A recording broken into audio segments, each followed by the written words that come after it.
brick in the wall of structural racism. And our Michelle Martin has been looking into these issues even before the current crises that we've been talking about that are sweeping America. But of course, this conversation just shows how prescient these warnings have been. This conversation is part of our ongoing initiative about poverty, jobs, and economic opportunity in America. It's called Chasing the Dream. Professor Mirza Baradaran, thank you so much for talking to us. Thank you so much for having me. So your latest book is called The Color of Money, Black Banks and the Racial Wealth Gap. It is specifically about the role of Black banks, but your work is so much more than that. One of the things that you say in the book is that the wealth gap is where historic injustice breeds present suffering. That this is rooted not just in slavery, but in the history immediately following slavery. How does slavery, which ended in 1865, have present-day consequences?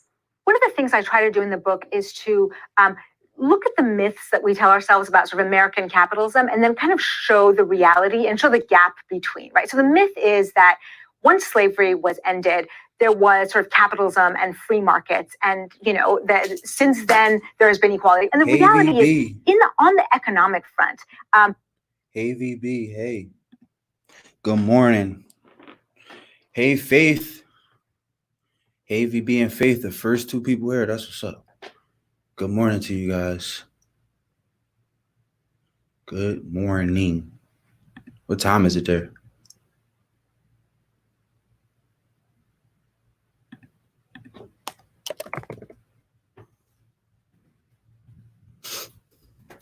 The American markets were not open and capitalistic and free, right? Specifically in the protection of Black property, which was never there, exclusion from certain jobs and markets. So after the Civil War and emancipation, instead of getting land, the freed slaves did not get land. They got this savings bank. They put their money in the savings bank, trusting it, thinking that it was backed by the full faith and credit of the federal government, which it was not. It was advertised to be, and they lost half their wages. And this is in a time of heavy segregation and sharecropping, right? Sharecropping is an arrangement that is a debt arrangement. It was basically freed slaves going back to the plantations, some of which they had just sort of escaped from, and growing cotton in the same way they did under slavery, except for they were no longer slaves. They were, sharecroppers of the land. They were tenants. That was not a wealth-building mechanism. Meanwhile, a lot of, white Southerners and Westerners and Easterners were able to get benefits from the Homestead Act. If you look at, the 1934 era New Deal measures, those are much more consequential to today. So what the 1934 FHA and GI bills did is sort of cement that racial segregation into law and policy. And what they did is go around drawing risk maps around the country. So this is before credit scoring or anything like that. And they said, look, if you live in this certain neighborhood, the risks are low, your property is going to gain value. And so we're going to insure your mortgage. And the way that they determine those neighborhoods is how white they were. So if you live in a white neighborhood and it continues and remains white, then you get your mortgage insured by the federal government. If you live in a Black neighborhood or one that is what they called racially inharmonious, meaning there were, other races living aside each other, then you were in a high risk neighborhood, which meant that your mortgage was not going to be insured. So those maps are followed by banks and by private lenders well into 1950s, 1960s. And you have, contracts, housing contracts, putting racial covenants in the contract. You have HOAs, you've got neighborhood associations, really just enforcing the boundaries of their neighborhood and excluding Black and brown people. You make the argument that credit really creates wealth, and that if African Americans are locked out of the credit system, it keeps them poor. Why is that? So I want to distinguish between good credit and bad credit, right? So the good credit, if African Americans are locked out, bills, the kind of stuff that is, government subsidized, guaranteed, low risk credit, 30-year fixed rate mortgage, things like that. That's good credit, right? So now you can pay, if you have a little down payment, you can pay basically less than you're paying in rent, and you're building equity in a house. That's a good mortgage credit that builds wealth, because then you're taking that little equity, that down payment that you put down, and creating wealth because your property is going to increase if it's in a certain neighborhood, or a student loan that is low cost you can use to go to college and then hopefully make some money and use that good credit. Bad credit is the stuff, we talk about payday loans and installment credit and subprime credit and high interest, high risk credit. So what you've had is I call it a Jim Crow credit market that has developed on top of these segregatory patterns. And so what we've offered a lot of white communities since the New Deal to now is lower cost credit, right? And then to Black communities, it's been installment credit, subprime credit that sort of blew up in those spaces, and credit that is not wealth building. So I want to distinguish credit, the two types of credit. So we're not just talking about all access is good access, right? So just, payday lending is not good. You make the point that white immigrant groups have at points in their history faced the same kinds of restrictions that Black people have. I mean, they were locked out of lending institutions. They were segregated in certain neighborhoods at some point. But you say that they've had a very different trajectory. Tell me more about that. In fact, you cite the Bank of Italy as an example, which was formed when Italian immigrants faced discrimination and were ghettoized. What happened there? A very different history than that of most of the banks that arose to serve Black people. What happened there and why so different? If you look at the Bank of Italy's example, it really does show the disparate impacts, the disparate sort of trajectories of the two different races. So Italians and Irish, many other foreign-born Arabs, Mexican immigrants, all sorts of people were also non-white. Some are still non-white, but looking at Italians and Irish specifically kind of just shows how these markets and sort of whiteness work. So but pre sort of New Deal, let's say, Italians and Irish were also excluded in the way that Blacks were. Although if you look at segregation patterns, it was never quite as stark. So when you look at the Black segregation patterns in certain spaces, Blacks were much more segregated than Italians and Irish, but Italians and Irish were excluded from a lot of these things. But post FHA, post sort of New Deal credit, Italians and Irish sort of get included in that American suburban credit market. So they do get the GI Bill. They're not restricted from certain colleges. They are able to buy in communities that are, suburbs that are able to grow equity. And then so you look at Bank of Italy. Bank of Italy starts as a bank, just like a lot of the Black banks that I highlight in the book, as a response to exclusion. So when you have a Black community or an Italian community excluded from the mainstream credit system, what happens a lot is that the entrepreneurs within the community establish their own bank. So Bank of Italy establishes because Italians aren't getting banked by other mainstream institutions. But once Italians do become part of this FHA and GI Bill credit, Bank of Italy is able to thrive and survive. And it's in California, it's in San Francisco, and there's a lot of really great economic sort of tailwinds. And so Bank of Italy then becomes sort of, Bank of California, and then it is now Bank of America. Wait a minute, Bank of America started as the Bank of Italy? I mean, Bank of America is a consortium of a bunch of different banks, but yes, it starts as Bank of Italy that turns into Bank of America. And really, I mean, so do Italians, right? Italians are Americans, and as are all of us. But I think looking at the way that bank works really shows how certain immigrant communities have been included and others have not. You also give a case study of the fact that African Americans, even when they've attained some economic success, are often targeted for it. And you give the example of the Tulsa riots. What I'm hearing from you and what I read in your book is that a lot of what we have sort of seen as, police violence and, other forms of oppression really are economic terrorism.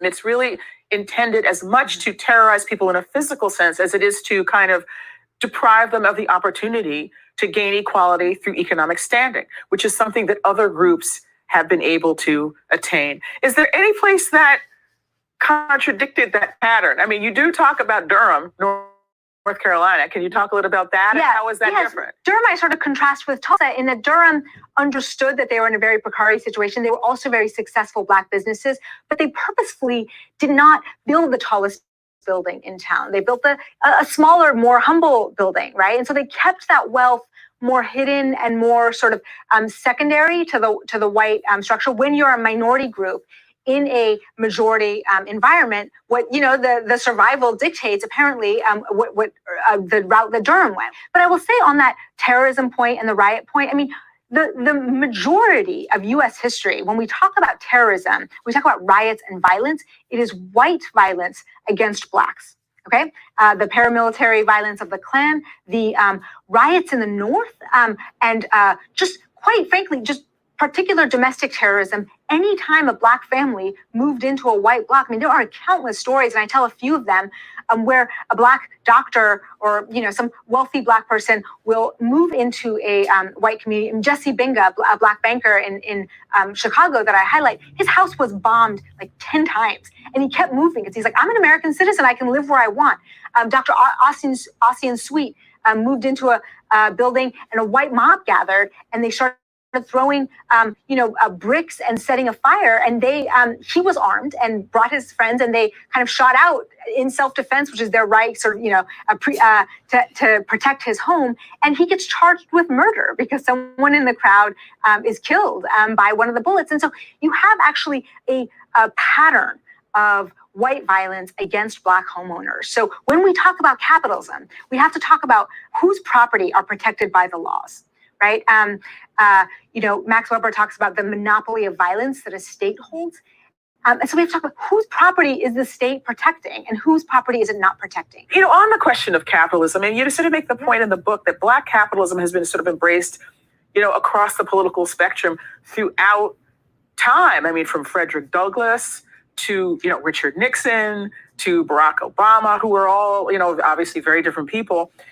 In theory, it should work, right? In theory, it should work. I mean, it goes back to one of the sort of the core principles of your book is that, without wealth, there is political equality is very hard to attain. So why hasn't it worked? So Nixon really staked his administration on Black capitalism. And I focus on it a lot in the book because that's kind of the world we live in, right? This theory that, look, what Black communities need is more capitalism and more entrepreneurship. His opponent during that election in 1968 is Hubert Humphrey, who says, you can't.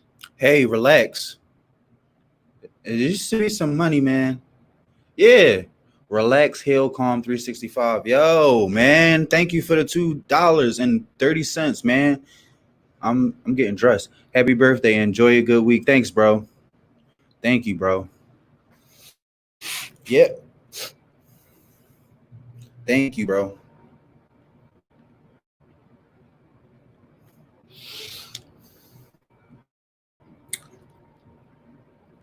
Relax, Hill, Calm 365.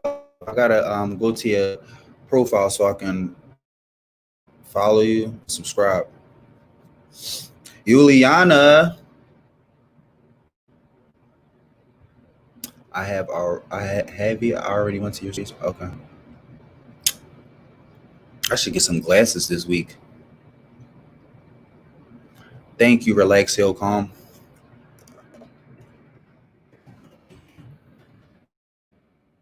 Appreciate that. That's love. Can't have Black capitalism without capital, right? And that's essentially the point I'm trying to make in the book. That's the point Frederick Douglass makes. So Frederick Douglass believes in capitalism, but he says you can't have freedom. You can't have capitalism without land, right? Because if you don't have land, you actually don't have freedom. And that's essentially what happened. Frederick Douglass was proved right in the post-Civil War era because slaves didn't have land, they lost the vote, they lost access to political systems, they lost equality and freedom. We can keep talking about entrepreneurship and opportunity zones and things like that, but we have to look at the structures of how capitalism works and what the laws of capitalism are. Capital just grows unto itself, right?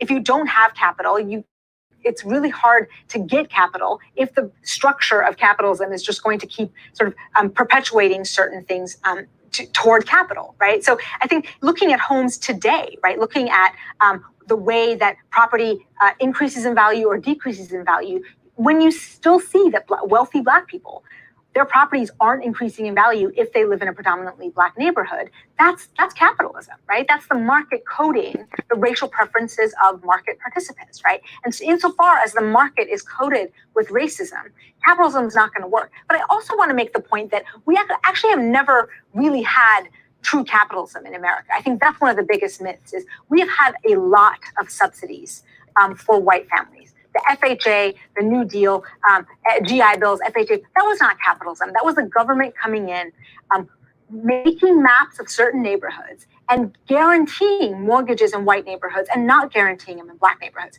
So if you're going to look for where capitalism has been, it's been in the black neighborhoods. They've had no government subsidies, whereas white neighborhoods have had government subsidies.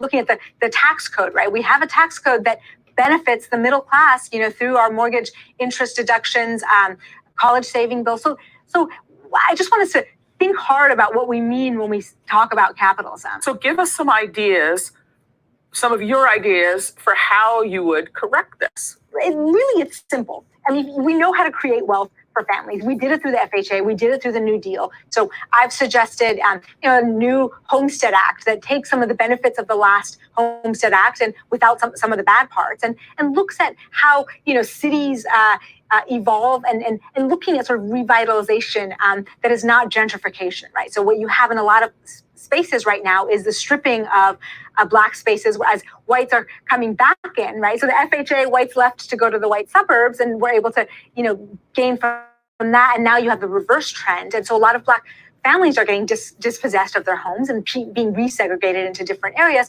So disrupting those patterns and allowing people to have equity as their properties revitalized. I think looking really hard at what reparations looks like. Every society that has taken from when you look at the Holocaust, you look at South Africa, you look at the Japanese internment, we have done reparations. We as Americans have done reparations. Other countries that have done significant harm to a minority in breach of the social contract that we've promised. Our Constitution promised equal protection under the law in the 13th, 14th, and 15th Amendment, and those promises were violated. So what does damages look like, right? How do we make it right? Call it reparations, you can call it damages, you can call it whatever you want to, but what you have to acknowledge is the harm. And then go to step 2 and 3 is how do we actualize some remedies? Talk briefly, if you would, about postal banking. That's one of the ideas that you become known for. What is postal banking, and why is that something that you think would help?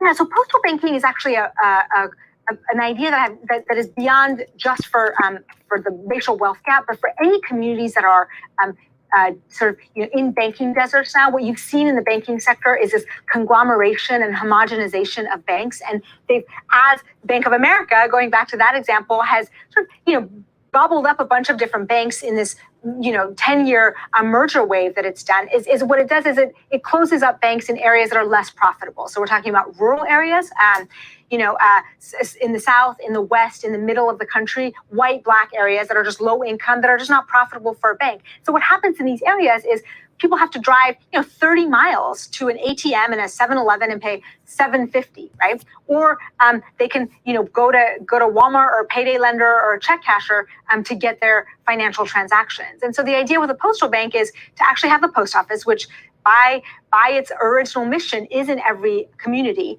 just allow for simple banking. So this is a debit card, so you can participate in nationwide commerce, and a checking account, so you can pay your bills online and not have to operate in cash. As this is just a simple idea, I think that would benefit a ton of communities, not just Black and brown communities, but certainly also to that. I don't think that's a solution to the vast racial wealth gap. I think we need bigger guns for that, but this is a solution to a problem of poor families spending 10% of their income on financial transactions that the rest of us don't pay for because we have bank accounts. Professor Marisa Baradaran, thank you so much for talking with us today. Thank you so much for having me. I really appreciate it. It's an honor.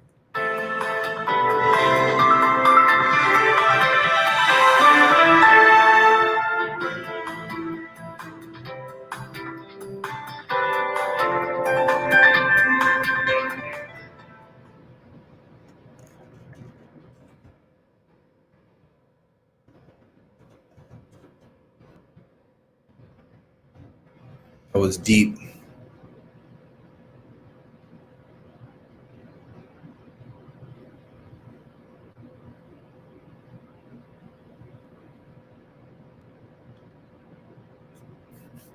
I'm going to go ahead and start. I think we'll have a few people trickling in, chomping on their potato chips, but I do want to take a few minutes to introduce Marisa Baradaran because she's worth it.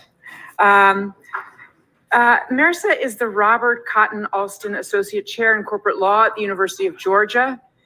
She currently also serves as the school's Associate Dean for Strategic Initiatives. But I want to talk about her banking stuff.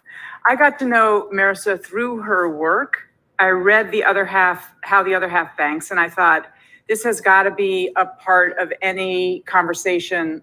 This is central to any conversation about monetary design and the problems that it's meant to cure. It's fair to say that Marisa reframed the literature on banking. She pushed the reset button, I think, in a lot of ways. And I want to be very specific about that. Banking, as opposed to shadow banking, the scholarship on banking, as opposed to the scholarship on shadow banking, has generally been written by those who believe in it. It's a really interesting kind of historiography, that the believers wrote their own history. And so if you think about the canonical works of Rondo Cameron, Richard Timberlake, even more contentious contributions like those of Naomi Lamoureux, Charles Calomiris, Stephen Haber, in those works, banks figure as enormously valuable instruments of economic development, even if their origins are parochial, even if they have flaws, for example, instability. Against this background, Mirza Baradaran's work makes a striking break. And I want to be clear here, it's not that she doesn't believe in banks quite. It's that she believes they're profoundly shaped by their own profit-driven logic. And that logic makes them increasingly ill-equipped to serve as much as half the American population. So as she put it in her first book, as she conceptualized it, a kind of social compact used to require banks to earn the privilege of money creation. You can hear shades of Morgan's argument here as well. Used to require banks to earn the privilege of money creation by including poorer Americans in their services, and that social compact, she wrote, has broken down. Given that failure, we're obligated to think beyond our current complacency about the way we organize credit and its allocation in modern America. It wasn't clear, at least to me, that Marisa could raise the stakes in her argument, but she did just that in her most recent book, The Color of Money, Black Banks and the Racial Wealth Gap. In The Color of Money, she explores the way white Americans parlayed Black banking into a solution for Black poverty, and an engine for Black economic development, thus denying white society's responsibility for both, all the while leaving in place barriers to Black wealth that would handicap both Black banks and their customer for decades, indeed to the present day. So the book is a prize-winning tour into the forces that configure modern capitalism. Marisa's scholarship has had enormous impact, in part because it succeeds in reaching three audiences. So I just want to mention those audiences because, as we know, as all of us here have dealt with, it's really hard to do money stuff in a way that's accessible, both for our own brains and those around us. But Marisa succeeds in reaching, I'd say, three different very important audiences. First, she has catalyzed legal scholars, mainly, but not solely in the fields of financial regulation, monetary reform, and poverty law, to attend to the crisis of credit that she flags. Second, her books accessibly explain enormously complicated issues, complete with their history, normative argument, and analysis to a lay audience. That audience is enormously important insofar as Marisa aims in significant part at the policymaking world and at their influence in that world. Popular understanding and attention to the problems of low income and non-discriminatory credit appear to have expanded already, judging by the profile of her work. And that brings me to the last audience that Marisa has. Policymakers and politicians are registering and responding to Marisa's arguments. We see that more and more every day, from the first work on postal banking and the post office's white paper that followed that, to legislative proposals made over the last several years for credit reform and banking reform. Indeed, Elizabeth Warren, who used to hang around here, has also been moving on related initiatives because of Marisa's influence. In short, Marisa moves us from thinking about banking to acting on reform, and to acting on reform by thinking about banking. She connects our work here to the world of social justice. In that way, she inspires us truly to make money a democratic medium. Marisa.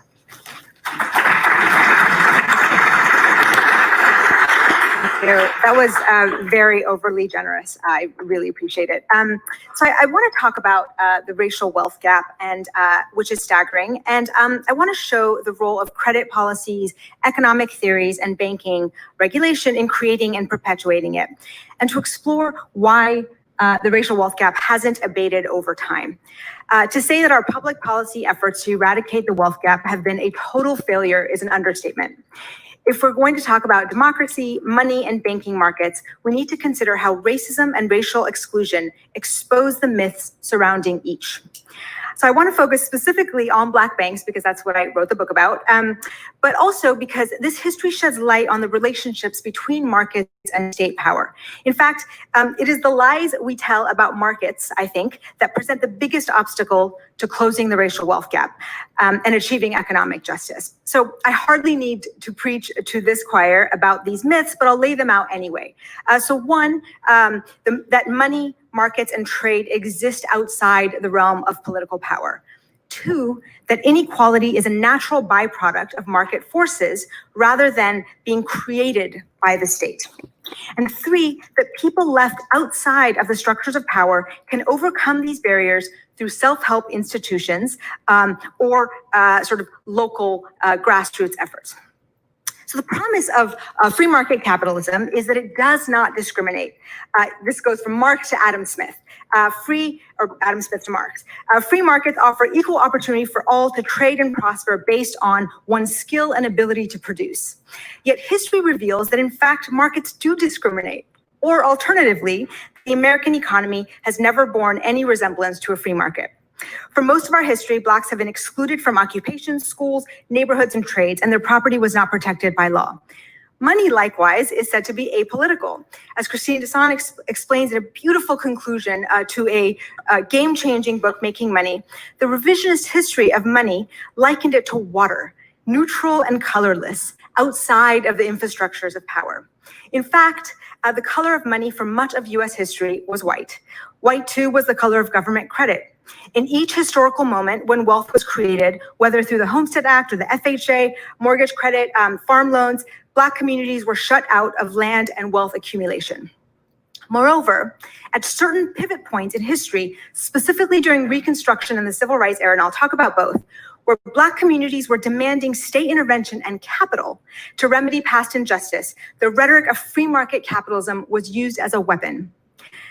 A self-help market of segregated banks and businesses were offered as a decoy for other potentially more direct avenues for inclusion in the economy. In other words, power brokers promised that the market would fix the problems created by law and backed by state violence. This last myth is not limited to racial exclusion, the one about small community banks. But using Black banks as a case study, I want to debunk what I think is this broad, stubborn, and long-standing myth that small community banking cooperatives are the remedy to poverty, specifically for marginalized communities. And I blame Thomas Jefferson for starting this myth and George Bailey for perpetuating it every single Christmas.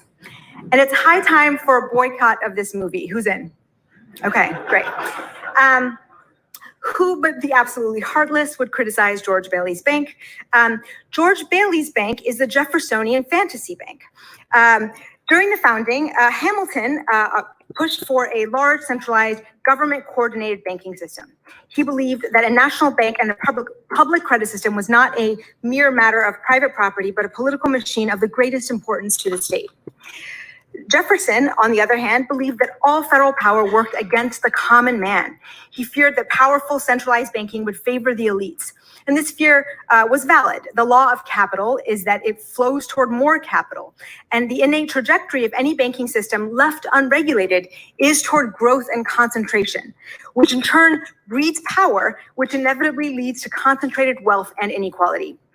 Jefferson was, however, wrong in his solutions. He rejected federal banking and the federal credit system altogether. Still, his ideas were very persuasive. Limits on bank size and reach, like unit banking, were the norm through US history. Jeffersonianism still carries the day when it comes to solutions for poverty. So even as the Federal Reserve and Wall Street have reached a size that Jefferson could not have fathomed in his worst nightmares, we still pretend that local and small necessarily means egalitarian and accessible. And here comes George Bailey. The idea is that a group of poor people, and imagine them as farmers, widows, and coal miners, living in a free market economy, will pool their resources together, lend to each other, and collectively lift themselves out of poverty. And this idea has seduced not just the right, but also the left, or maybe more so the left, who both seem to pine for the noble Main Street community banker who made America great. The left focuses on the nobility of George Bailey, who has ideals besides profit, and the right focuses on how cheap and easy a solution this is to inequality. You can be the change you want to see without having to actually change anything. Neoliberal reforms created mammoth banks, all underwritten by federal subsidies, and for those left behind, offered a sort of hodgepodge of microcredit fantasies and incentives for entrepreneurs who do good while doing well. So while JP Morgan gets, according to Morgan Ricks, $900 million a year in interest on their excess reserves, they're celebrated for helping Indigenous women set up a lending circle somewhere in Bangladesh. And before you blame me for being too cynical, let me assure you that I spent a summer in college organizing microcredit in Cusco, Peru. It's too bad there's no pictures of that. Then I closely observed how the New York Fed created the Maiden Lane SPV and used trillions of dollars of money created out of thin air to buy up Wall Street's toxic mortgage-backed securities and the derivatives accompanying them, making their creditors whole, which was nothing like a lending circle.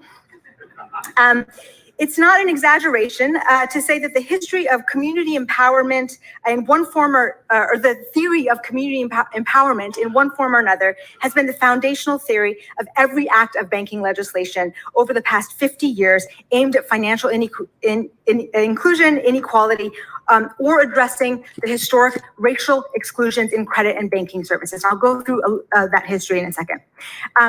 These solutions are ineffective, but so clouded in goodwill that they're practically impossible to oppose. And let me be very clear. I have nothing against the mythical George Bailey. In fact, I cry every single year when the humble citizens come to the rescue of this bank. So boycott starts next year. Black banks especially have been the heart of their communities. Many Black banks were founded by preachers, community leaders, and leaders of the civil rights movement. So just across town, I don't know Boston well, Boston's first Black bank was Unity Bank and was created in 1968. And its founders called it the bank with a purpose and explained to the Harvard Crimson that they intended to have a quasi-crusading role. For the communities that they serve, Black banks have been much bigger than their balance sheets and have served as a shield against economic exploitation. These banks have often had a quasi-crusading role. They were symbols and sites of community boycott and protest. They have stepped into the void of Jim Crow and segregation to offer services amidst banking exclusion. In 2016, this movement revived on the heels of the Black Lives Matter movement with a hashtag Bank Black push as another means of protest. Killer Mike, who was with this movement, explains that his motivation was to take his money out of the dogs' hands until they can better represent the population. But as community-oriented, skilled, and celebrated as these banks and bankers were, they could not build wealth, nor could they take the money out of the dog's hand, because they could not overcome the money-sucking centripetal pull of the dominant banking market. The same forces that created the need for these banks, so financial disenfranchisement, segregation, and poverty, were the very forces that impeded their ability to grow wealth. So racism and housing segregation presented tangible and observable economic effects on the Black population that you can see on these bank balance sheets. Yet the segregated banking industry and the self-help rhetoric around it has been advocated by both reform-minded policymakers and cynical ones. Obviously, the cynical ones are more of a problem. So in the quick history that follows, and I'm going to cover a lot of ground, I hope to demonstrate the following: that insofar as the levers of power were held by whites and the economy was based on racial subordination, markets would perpetually block Black capital accumulation. So let's start with the economy of slavery. Slaves were assets, credit, debt, and currency. Their bodies were akin to capital and wealth. Between 1820 and the Civil War, Black banks across the South issued notes with images of slaves printed on the money. And Sven Becker, Seth Rockman have done excellent work here showing that slaves were not just the generators of cotton production, but they were collateral used to finance the institution. Slavery modernized credit markets, creating complex new forms of financial instruments and trade networks through which slaves could be mortgaged, exchanged, and used as leverage to purchase more slaves. Americans and the British built fortunes on slavery and defended the institution with law and violence. Without getting their hands dirty, the British developed the common law on contracts to protect their overseas investments. In the end, the Union won the Civil War thanks to Grant and Sherman, but also thanks to Lincoln's greenbacks and the Supreme Court's decisions to uphold the legal tender cases and the issuing of fiat currency. Greenbacks bankrupted the South, the Southern banking system that was issuing their own currency, and allowed the Union troops to buy provisions. As Keynes says of legal tender, the state claimed the right not only to enforce the dictionary, but to write it, in this case with new money. During Reconstruction, the freedmen were expected to make the transition from being capital to being capitalists. Freedmen and their abolitionist allies demanded land as a form of reparation. Back to this. She's spitting facts on them. She hitting on some heavy shit. Pam talked about consistency in the entire organization. The organization that has had the most consistency, really over the past 20 years, is the New England Patriots. Pam Oliver, Cam Newton, go. Cam Newton as a Patriot, I think that is going to be very interesting. And how much do they tailor the game to what he does versus what they've always done? That's an interesting situation. You hope he thrives. Good luck to the Patriots and changing what they've known over all these years. But Cam still has some things in him. He's just physically formidable. He, has a really good arm, but how much do you wonder how his style of play has to be curtailed because they could not afford for him to get hurt. And, his style of play has led to injuries, which may be why he was even in a position to be a free agent that way and released by the Carolina Panthers. So I don't know. I'm really interested to see how that goes and how that plays out in the division where you have the Buffalo Bills really ascending and how Bill Belichick will handle all of that. We know that players love motivation, and Cam Newton has all the motivation. Really, and he's got the chip on his shoulder. And I just can't even wait for the first time that he and Bill cross paths post game when Cam is all, with the lid, all that. It's gonna be something. But in all sincerity, Kimberly, how do you think that Cam will fare in this system? Oh, I'm excited to see Killer Cam and Bill Belichick because I think, again, the most important caveat is if he is healthy. But as Andrea, you mentioned, he's got the biggest chip on his shoulder right now, and he feels like he was left for dead. He feels like the Panthers gave up on him. People wrote him off. People thought he was done. So that motivation and the fact that he's paired with arguably the best coach that's ever come through the game. And I think he's different from Brady. You can do different things with him. He's not going to be the guy where the offensive line is like, okay, we know that Brady's going to drop back and we know exactly where he's going to be. If Cam is healthy, he can create, he can move, he can give, this guy opens up the playbook. And even Cam said that recently when he was sitting down with Victor Cruz and Odell Beckham and Todd Gurley recently. He said, I'm not Brady. I can do some more things now. So again, if he's healthy, but we won't know until we see him. And by the way, just to your point about the offensive line, I think that is going to be one of the absolute keys for the Patriots offensively this season because they have been used to Brady, who they know exactly where he's going to be. Drop back, step up. They know exactly how to protect him. very, very different with Cam in the backfield, potentially running around. So what do you find to be the most intriguing storyline that you're going to be following as training camps hopefully open in a matter of days? I'm sort of liking what the Bucs are selling, tell you the truth. I've sort of jumped on what's happening in the NFC South. I think, adding Brady to the mix and, with what they're able to do offensively, although things will probably adapt, obviously, to what he does, but having a tight end like Gronk, we haven't seen a tight end like that in the NFC South since it's been a minute. And since Tony Gonzalez, I guess, retired. But I think if you look at it top to bottom with what, the Saints are able to do, they're in it every single year, pretty much always going to go to the playoffs, but they haven't advanced in the division from the divisional round since they won the Super Bowl in 2009. So, and I think they're pretty much, liking the attention that the Bucs are getting because they could just not fly under the radar because they are the New Orleans. Pam loves offense.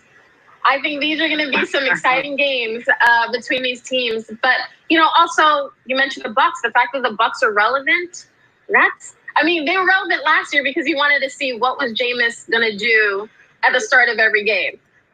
But the fact that it completely made over teams just by adding Brady and Gronk is interesting. I'm wondering with the Patriots, who's better off, Brady or Belichick with the Cam situation in New England, and also Lamar. Lamar, he dazzled the NFL during the regular season, and once again the playoffs come, and as a team, the Ravens don't get it done. And I think we know that Lamar's talented. We know the Ravens are talented.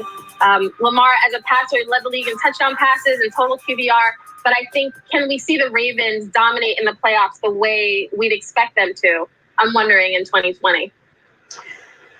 Women, we don't want to lose perspective of what's going on in the world between COVID and social justice and things of that nature. But it is a pleasure just to talk with you about football. What people don't know is that these are conversations that we have all the time. We're just letting viewers eavesdrop on us this time. So thank you so much for joining us. And above all, you stay healthy. And now we know why Pam Oliver wants the NFC South to do well. She wants as many home games as possible, and I'm with you. Thank you, women. Thank you so much. You busted me big time. Thank you, Andrea. Thanks, Kimberly. Thank you, Andrea. Great stuff from those three. Pam Oliver, of course, in Atlanta. Would love to see the Falcons playing relevant football. We'd all like to see football. And of course, football is here.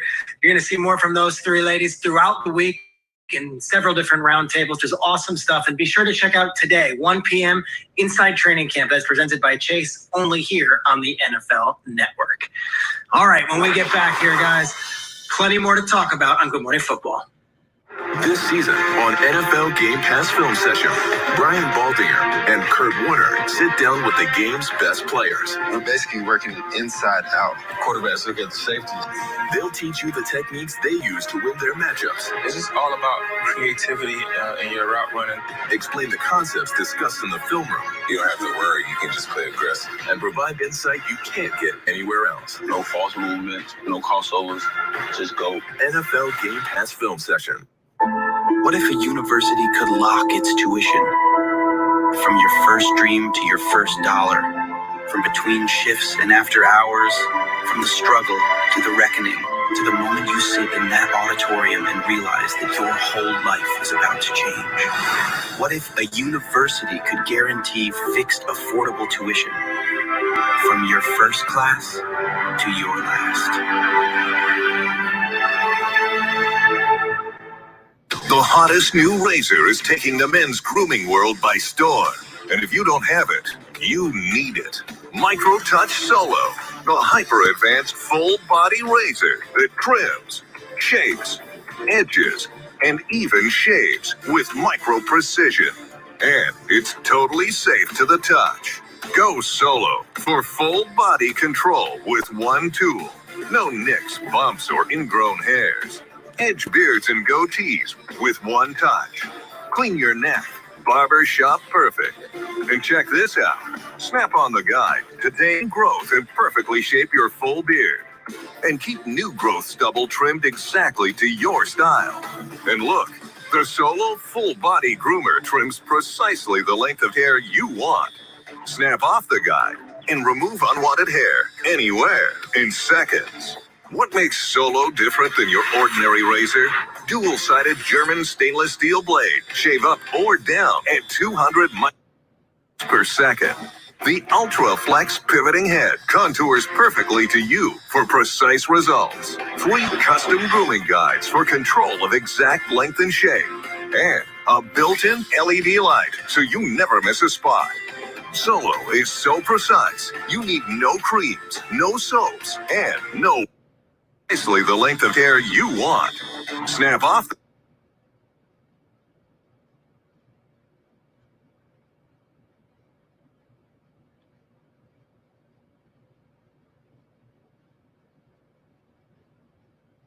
Give me thumbs up, please, guys. Good looking. Okay. Hi. Hi. How are you?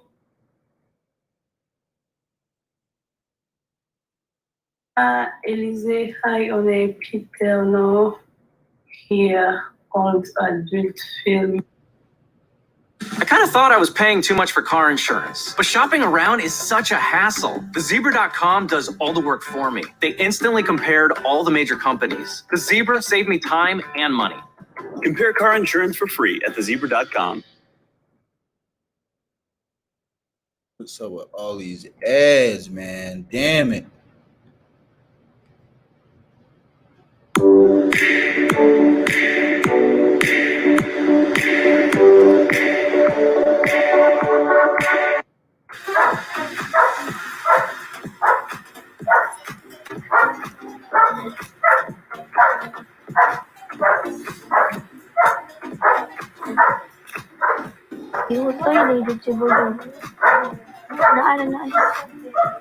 Ayun, nag-ano na.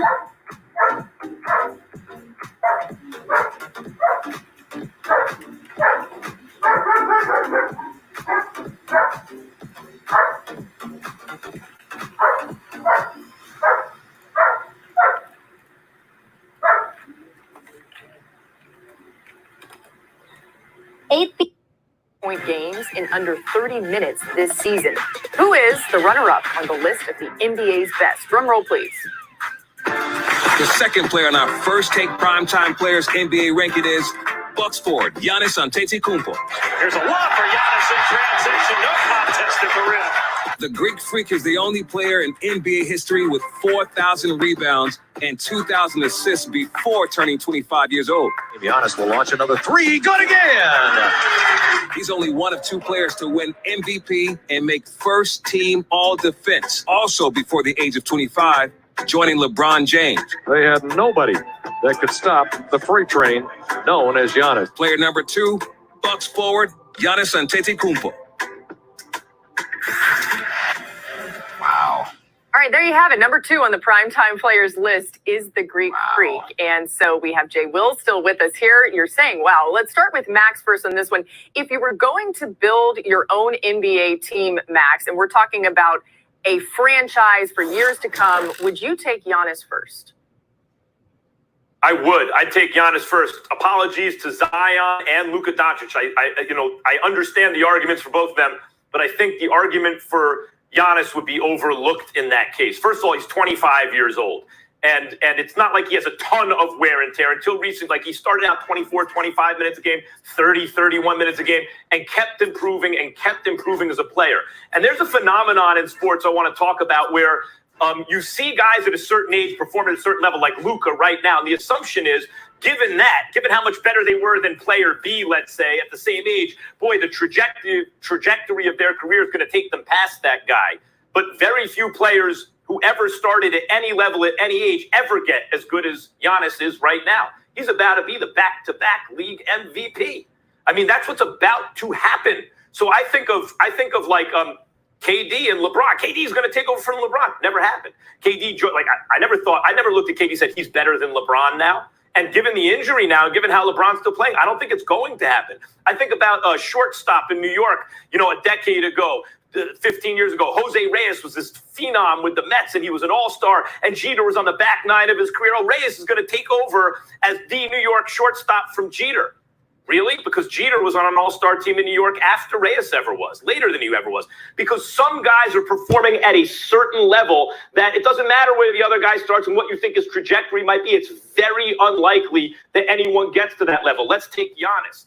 Offensively, even without a shot, he is impossible, right? Like, if his handles were a little bit better and he hit the three a little bit more, he'd be the best player who ever lived already. Like, when I survey the landscape and people say, this guy's going to surpass Jordan, I don't see anyone in their primes that's going to do that. This season is for the fans. Even when the pros went dark, you still found a way to light it up. So kick up. I think the closest I've seen is Giannis, who's 7 feet, who takes it hard to the hole. And by the way, is now shooting about 5 threes a game and hitting over 30% of them. If that ticks up, if that becomes 35%, good freaking luck. Defensively, he's a monster. You can design your team defensively around him, to say nothing of the offense. And he's 25. And given how late guys are playing into their careers nowadays, 10 years from now, Luka and Zion, 30, 31 years old, you're sure they're going to be better than Giannis at 35? Giannis is already a team-carrying MVP player. We want to see if he can become a championship player now. And the other guys, though younger, are not on that level and may never be.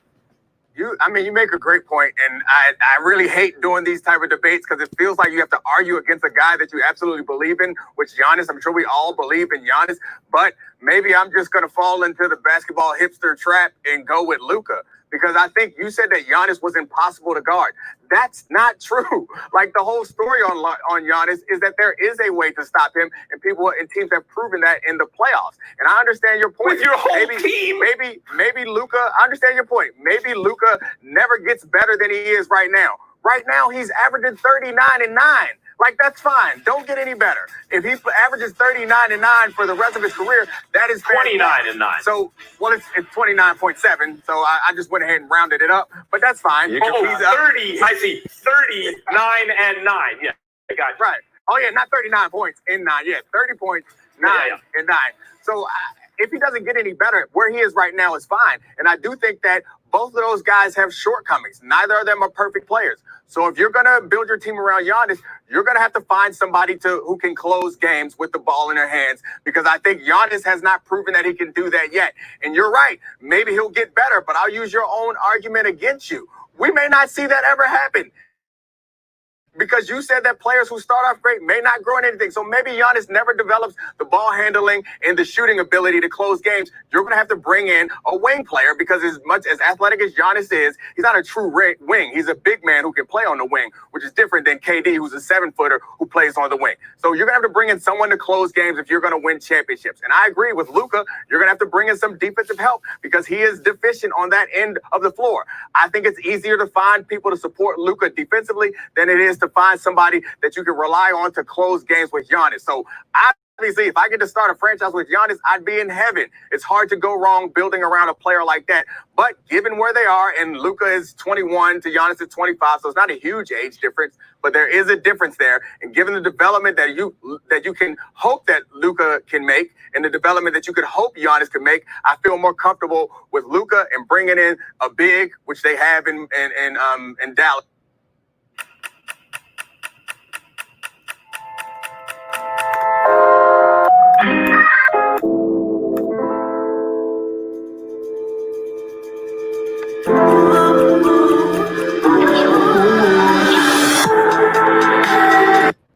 To protect the rim than I do about bringing in somebody to close games. Tell me why I'm right, Jay Will. Well, Nika, I hear what you're saying on Luka a little bit, specifically as it relates to closing games. Like, I don't know, man. Like, is making the right play closing games? It's like if I were to take LeBron James back in the day, like LeBron James didn't have the best history of closing games, but LeBron made the right play, right? And I think Giannis, look, the reality is kind of like Shaq. Right? Giannis is a skinny wing version of Shaquille O'Neal. He's the most dominant player there is in the game. Like he may not like LeBron James as far as influence the game, but like he is. Like he's gonna punish you every single time. And there may be schemes out there to stop him that we've seen throughout the playoffs. But back to Max's point, he's 25 years old. I think, Magic Johnson, I know, came in his rookie year and he won it right away, right?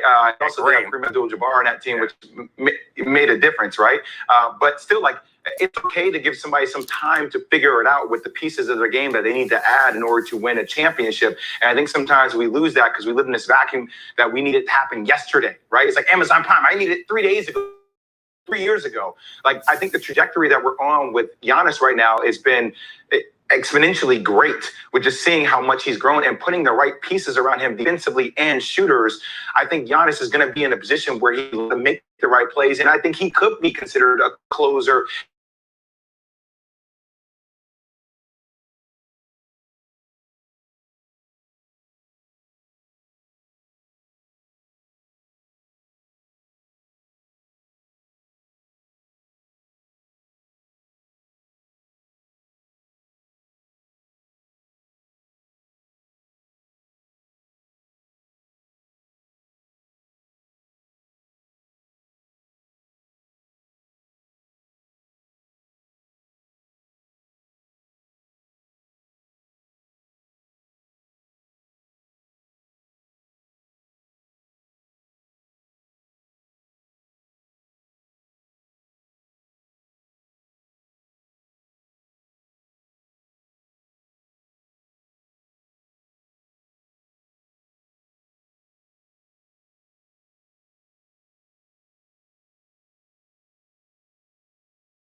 It might be challenging to stop him in the playoffs because you can wall up, but I still think the pieces that the Bucks have around him this year, the only thing you can do. If you have the right GM on board, that's the only thing that's going to stop him. If guys don't deliver. Yeah, and by the way, Jay, guys, first of all, he's a laser beam passer. Giannis is an excellent passer. He has those LeBron James cross the court, good vision, laser beam, precise passes. So, like, let's not say that he doesn't do. Yeah, he has that. I'm not saying he's as good a James passer as LeBron. I'm saying he has that kind of Max, like. Oh my God, that was on a rope. Okay, thank you for clarifying. Thank you for clarifying. I appreciate it. The point is, he's also already shooting over 30% from three, and that's gone up, and he's shooting 5 threes a game. Don't let that hit 35%. And his handles are really good for a big. You're right, but he's kind of dressed up as a wing when he's really like a kind of big playing on the wing. Don't let the handles get a little better. But beyond all that, guys, first of all, Luka's 28.7, so he's really 29, 9, and 9. Giannis is, if you want to round up, if it's closer to the upper digit, 30, 14, 6, 1 block and 1 steal a game. His PER is off the charts. The second year in the row, he's leading the league. That's on offense, guys. On defense, he's impossible. Luka has gotten better as a defender. He's still not a decent defender. Giannis is a monster defensively. You're right. I like Giannis. I could be swayed by that, but you keep assuming that he's going to get better. Don't back down, Nick. Don't back down, Nick. You keep saying that he's going to shoot better threes. I mean, I like the one thing about Giannis is great is that it does require the whole team to stop him. And the defense collapses around him. If you have the right shooters, you can prevail in that situation as him being the closer. However, I'm going to go with Luka because if you're assuming that Giannis is going to improve, I'm assuming that Luka's going to improve. So Luka is already putting out numbers. Luka can shoot it better. What else are you going to do? No, Luka can play defense better. He can shoot it better. There. What else? He can. Okay, but athletically, he's not a 7-footer with a wingspan like the Freak, and fast twitch, he's like the Freak. He's just not the same level athlete in that way, which limits the upside a little bit. I don't feel great. I think what we can all agree on is if somebody is still at home homeschooling today, you've got a lot of lessons in how to round up. So plenty of math coming your way from First Take this morning. And Jay Will's going to be back with us a little bit later on in the show. So stay tuned for that. Yeah, exactly right. Just add a whole other number on there. Later in the show, we'll discuss the #1 player in the list of the NBA's best. He's still the king, or is he? Don't miss that debate later in today's show.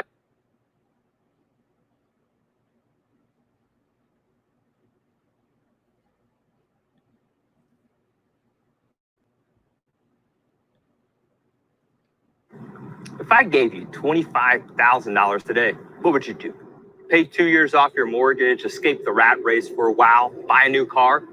If you give me just 90 seconds of your time right now, I'll show you how you can make $24,840 in just 7 days. Even better, if you click this ad right now, I'll show you how you can potentially make $24,840 or more every single week. 10-time All-Star, president of the Players Association, and Oklahoma City guard Chris Paul. Chris, thank you so much for joining us. No problem, Maria. Thanks for having me. You know, it's interesting because you played such an instrumental role into restructuring what the NBA restart would look like. So I'm really curious to hear what your emotions and thoughts were when you actually made it to Orlando and saw the manifestation of all of that work. Yeah, when I got here, it was actually kind of emotional. You know, it was a lot of work that went into putting this all together. A lot of people made this happen, a lot of players. I'm sure you guys have heard from people here in the bubble what the experience has been like, but all these different people who are taking risks on their own to make sure that we're able to do this, we're extremely grateful. I mean, it's definitely got to be the safest place to be right now in the world, right here. I'm sure there are plenty of player concerns, and you've had to be in touch with everyone and making sure that you're relaying some of that information. But what are the things that players are enjoying now that they're in Orlando together? Enjoying, I think it's the camaraderie. Also, we've had an opportunity to connect and talk like on a whole different level than I think some of us ever really get a chance to. So it's been amazing to see how guys have expressed not only differences on certain subjects, but they get a chance to see how much they're alike and to see the impact that we can have when we come together and we are a lot stronger in that aspect. I think that's been the coolest part. Well, I know I'm thankful for your dedication to continue to create change and the work that you're doing to impact life for the Black community outside of sports and making sure that some of the social reform is still continuing to take place. And how are you guys as players? I'm sure these are discussions you're constantly having, continuing to use the platform, the fact that you're playing, the fact that all eyes are going to be on the NBA for the foreseeable future, to continue to stand up and use that platform to promote the conversation, the dialogue, the change that you want to see? You know, it was a long process even to get here. And we had so many players who spoke up on different issues, rightfully so. It was a lot of back and forth. We're speaking about Breonna Taylor right now, right? So what we do is we try to have as many weekly calls as possible. And since I'm here, I might as well tell you that Daniel Cameron needs to do his job and make sure that those cops are arrested. You know, so having that dialogue with players, we've realized that our voices are so much stronger together than one individual voice. We're going to be down here hooping, but at the same time, we're going to keep it on the front of everybody's mind. So I know that's a lot, but that's what we're going to do. Listen, it's powerful and it's necessary. We've seen Tobias Harris talking about it in a post-practice press conference. We've seen Kyle Kuzma even asking or lobbying for reporters to ask questions about social injustice and change. So obviously it's a conversation that will continue to happen. It's interesting how this pandemic in so many ways has been hurtful, but in so many ways has brought people together. But since we've never seen anything like this before, and Chris, you've never been through anything like this before in your 15 years in the league, how do you message handling it with your team, or how are you handling it personally? Man, you got to talk. You got to have people that you can talk to about different things. You know, the bubble is the bubble, but mental health is real. You can have all the thoughts that you want in your own head, right? But until you can actually talk them out with people, you get an opportunity to see different perspectives. So I think that's the big thing for me, is just having people to talk to. When we all see the games restart, we've got questions about, the level of competition, the level of commitment, what we're going to see. You're there. You've been in practices. You're talking to players from all different teams. What do you expect to see from play? And excitement. You don't know why everybody going to be excited? Because we tired of practicing against each other. This real talk. I'm going to tell you, this sort of feel like the old NBA. We had 12 practices before our first scrimmage game. Like, I'm so tired of playing against Dennis Schroeder, and you know what I mean? So we're ready to play against somebody else. All right, Chris. Well, thank you for giving us something to look forward to. Excitement. That's what I'm going to use then for the expectation I need to have for the official restart. Thank you so much for your time, and enjoy your stay in Orlando. No important election in our lifetimes. There is absolutely no comfort. No. On the brink of executing this meticulous plan, after months of eagerness blended with trepidation, we tiptoe towards actual games on Thursday. And we emerge from that void created more than 4 months ago, framed against the backdrop of a league sequestered in a bubble where COVID testing is required daily and masks are a must. Fans are on the outside and players on the inside, all coping with the physical risk of a global pandemic, the emotional wounds of social unrest, and the fear of the unknown.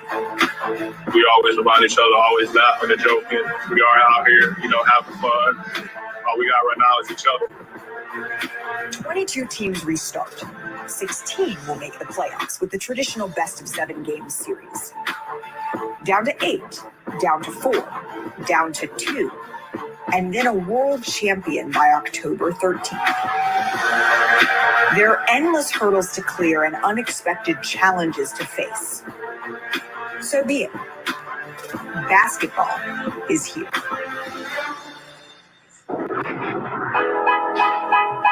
And you are looking at a whole basketball ecosystem that has been constructed over the summer. It's a gigantic task with more details and concerns than any league has ever encountered. And the architect of this incredible endeavor actually joins us now. The commissioner of the NBA, Adam Silver, thank you so much for your time.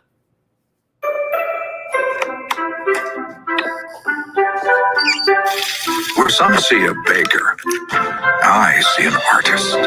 I see Bridget of Bridget's Bake Shop. I'm Commissioner. Thank you, Maria. Great to be with you. It's interesting because it's clear that it took an entire coalition of people to bring the NBA back. And obviously, you've been digging your hands into the details. So what will it be like when you actually make your way down to Orlando and see the fruits of some of that labor? I heard Chris say in the prior interview how emotional he was when he got down there. And I'm still up in New York, but I've been talking to him at least once a day. And I think I'm going to have the same feeling. The way we laid this out, daily discussions with Chris, Michelle Roberts at the Players Association, other members of their executive committee, and literally hundreds of my colleagues to I think when I actually see it come to life as opposed to seeing scrimmages on television, I think it will be an emotional moment for me. Well, obviously, a huge concern with everyone in the bubble is the COVID-19 testing and making sure that negative tests are the results. And so far, 346 players have been tested. Monday reported that there have not been any positive tests. What was your reaction to hearing that news? My reaction was a little bit like a coach who was 5-0 in November and wanted to make sure the team didn't become complacent. I mean, well, of course, we're reporting on a regular basis the outcome of the test, and we're thrilled that we've had no positives among anyone on that campus. At the same time, I am worried that people might think, well, great, no positives, we can let our guard down a little bit. Maybe we don't need to wear masks. Maybe we don't have to remain physically distant when we're not on the court. So my reaction was thrilled, but let's just double down, keep continuing to enforce those protocols, which got us to 0 cases so far. And as you continue to double down, obviously you hope that we don't have any positive tests, but is there a contingency plan or a benchmark number of positive tests that would result in a change of course for this NBA bubble? There's no specific benchmark, and certainly if the case rate on our campus became anything like what it is off campus, we would shut down immediately. We have a whole bunch of contingencies. A lot depends on who tests positive. For example, is it a player that's tested positive and therefore potentially is infecting other players on the court? Is it one of the workers who are coming in and out of our community? Is it an NBA staff member? And what kind of spread are we seeing? We have a panel of expert scientists and doctors who are reviewing the data on a regular basis, have modeled this with us. So there's no specific number, but I think, again, if we see any sort of significant spread whatsoever, it'll be a health decision. It won't be a business decision to shut down. This might be the most reliable way for ordinary traders to cash in on huge gains like 843% overnight without having to worry about the high risk and extreme volatility currently. And obviously the restart of the season comes with the circumstances of a pandemic and a racial reckoning. I mean, we've seen your players out in the streets. They've led protests and they've been obviously amplifying the issues in the Black community. How have you balanced kind of making sure that the focus doesn't shift away from social inequality and social justice, but also keeping in mind that games are to be played and you want a champion to be crowned? That was something very much on the mind of certainly Chris Paul, Michelle Roberts, and the other players as we were making plans to come down. And of course, the George Floyd tragedy happened in the middle of our planning process. And there was a point where it wasn't clear whether we would continue on our track, not because of COVID, but because of social unrest around George Floyd's murder. And ultimately, we came together and decided that we should be using this platform to deal with social justice. Again, it's in terms of images, logos on courts, jerseys, messages, all those things are important. But I think even more importantly is the long-term commitment that, for me, it's been in the DNA of this league long before I got here in terms of social justice. And I think there's a commitment between us and the Players Association, the players, that we really have to get into the substance of where we can be leaders for change. I mean, again, we have some of the best known Black men in the NBA, some of the best Black women in the world who play in the WNBA. And I think there's a collective view that we should be using this platform to help affect change. I think one of the areas in particular that our league is going to focus on together with the Players Association is economic empowerment. We're a league made up in terms of team ownership of some of the great entrepreneurs of our time, some of the most successful business people. And we've been in pretty intense discussions with the Players Association about how we can come together, through a foundation by committing resources, what we can do at the league and at our teams and our team communities on really pushing for change, particularly around economic opportunities. Well, you mentioned it, and the NBA seems to be a league that's always on the right side of history, usually ahead of the curve when it comes to social issues like this. What's impressed you most about the way your players have handled the platform that they have while they've been in Orlando in this bubble? What's impressed me the most is they're clearly multitasking. I mean, they know they have a job to do while they're down there. The fact that we're at, 0 positives shows how seriously they're taking it. I mean, the training that went into getting back into shape before they came back down to Orlando. And then once they were there, they're working hard in terms of getting in condition. The scrimmages have begun.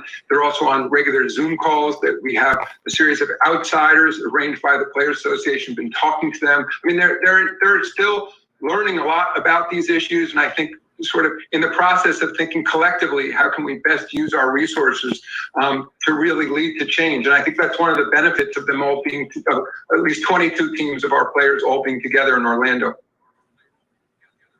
All right, Commissioner, it's 5 days until games officially start. Are you allowing yourself any room to just be excited or have a good anticipation about what's about to happen when you make it down to Orlando? I am. I was a fan long before I became commissioner of the NBA, and I'll be a fan long after. And so I'm greatly anticipating these matchups. And we got a healthy group of players. The one huge benefit to this break is they've got a lot of rest. It's something that most NBA players don't get. Even they push through the summer as well. So they've had a chance to let their bodies recover. I think we're going to see some great basketball when we open up next Thursday night. So I'm really looking forward to that. Well, Commissioner, we certainly are. Hit that like button. Hit that like button. Let's get them likes up. What's going on? Having great success with this thing. You're going to have 80 different young men come into a facility and have that across 32 teams, plus coaching staffs that could be up to 30 or 40 people in a building. I look at things as simple as a player playing video games in his room and saying, hey, I'm going to call up a friend and tell him to join me who doesn't work for the team and isn't one of the players. Like that, you can't have a person visit you in your hotel room this week. There are so many things that the NFL is going to try to contain. But I said it last week, the safest place for these coaches and players is going to be the facility. It's what they do when they leave the facility. Again, the numbers do not work in the NFL's favor like they do in the NBA's, where there's 12 guys on a team and 5 or 6 coaches. We're talking about an army of people, men and women, walking into these buildings, going home, and then coming back into these buildings. It is going to be a personal responsibility of every player, every coach, every employee of the NFL to take this as serious as possible and look at this as a collective whole. I beg everybody who's watching this, if you're a player, a coach, whoever, just be responsible and think it's not just about you. It's about everyone that you work with and the entire league as a whole. And Peter, the rules of engagement are being spelled out. There are taboos now. There's also communication in the NFLPA about what are considered high-risk events for players outside the facility, including going to indoor clubs and bars, other than to pick up food. Forever is picking up food at a bar. No indoor concerts. So if, Bon Iver decides to have a concert in your town in a couple of months, that's one of them. Pro sporting events. We see NFL players all the time. They like to go to MLB games, sit in a box, throw out the first pitch. All kinds of parties, if they have 15 people or more, and then even religious gatherings where there's more than 25% capacity of the venue. And it's dicey because if you were to contract COVID and test positive, based on one of those events, having attended them, then there's a punitive aspect to it. So it sounds draconian maybe at first glance, and MJD, I'd love to hear your thoughts. And yet this is what we're dealing with here. We got to keep people healthy. And you can't say like, well, you're out of the facility, go have at it, and then come back in and spread it to everybody. You can't do it. So now we have it in writing. This event, this event, this event are no-nos. Don't do it. Can you get through this season without it? I think they probably can. MJD, somebody drops that on you as a player. What's your reaction? It's going to be tough. I mean, it's funny because you have so many young guys coming in, and as much as we want to say, hey, you have to be responsible, you have these 20, 22, 23-year-old guys with a pocket full of money, and now you're telling them they can't go out and have fun. And let's all be honest with each other. I know me at 20 years old with a pocket full of money, I was trying to have the best time of my life. I'm not going to lie to you. I hope everyone else that's listening and watching understands that. You have to convey to those players, though, like Peter said, like you said as well, Kyle, that it's not just about you. And you have to hope and really trust that they're going to do that. Now, I promise you there's too many people in this that can be in this building, from people that are workers, cooks, all them. They have to do it as well. So I wonder, is there the same type of punitive damage or punitive issues for the workers as well as the players. Because what if the cook goes out and cooks at someone's house and then gets it and comes back and it goes to everyone else, right? Or a janitor or, whoever it may be. And so there is a lot of people, and it has to be on those people specifically to monitor themselves. I just don't know how that's going to work when you have so many people, like obviously Peter said. It's not 12 to 15 guys in a bubble in Disneyland. It is going to be literally, thousands of people reacting on their own. A year ago, it would have been unfathomable, unimaginable. I'll go with that one because I can say it. Unimaginable that we would be sitting here talking about this, right? How things have changed, how times have changed. I hearken back to, I believe it was a week ago this weekend, that the players were still working out protocols with the league and that sort of thing. But their hashtag was, "We want to play." And I think those of us who've covered the league so long, that includes all of us, and obviously MJD, you played, know that football players love to play and want to play. Some of them obviously are going to have to make tough decisions that are in the best interest of their loved ones. So that's going to be an interesting number and an interesting scenario to see as that plays out. We have so much more coming up on Good Morning Football, by the way. Dalvin Cook, of course, will be a topic, and we know that he wants a new deal. But will he be at camp? Our own Stacey Dales will join us next with the latest.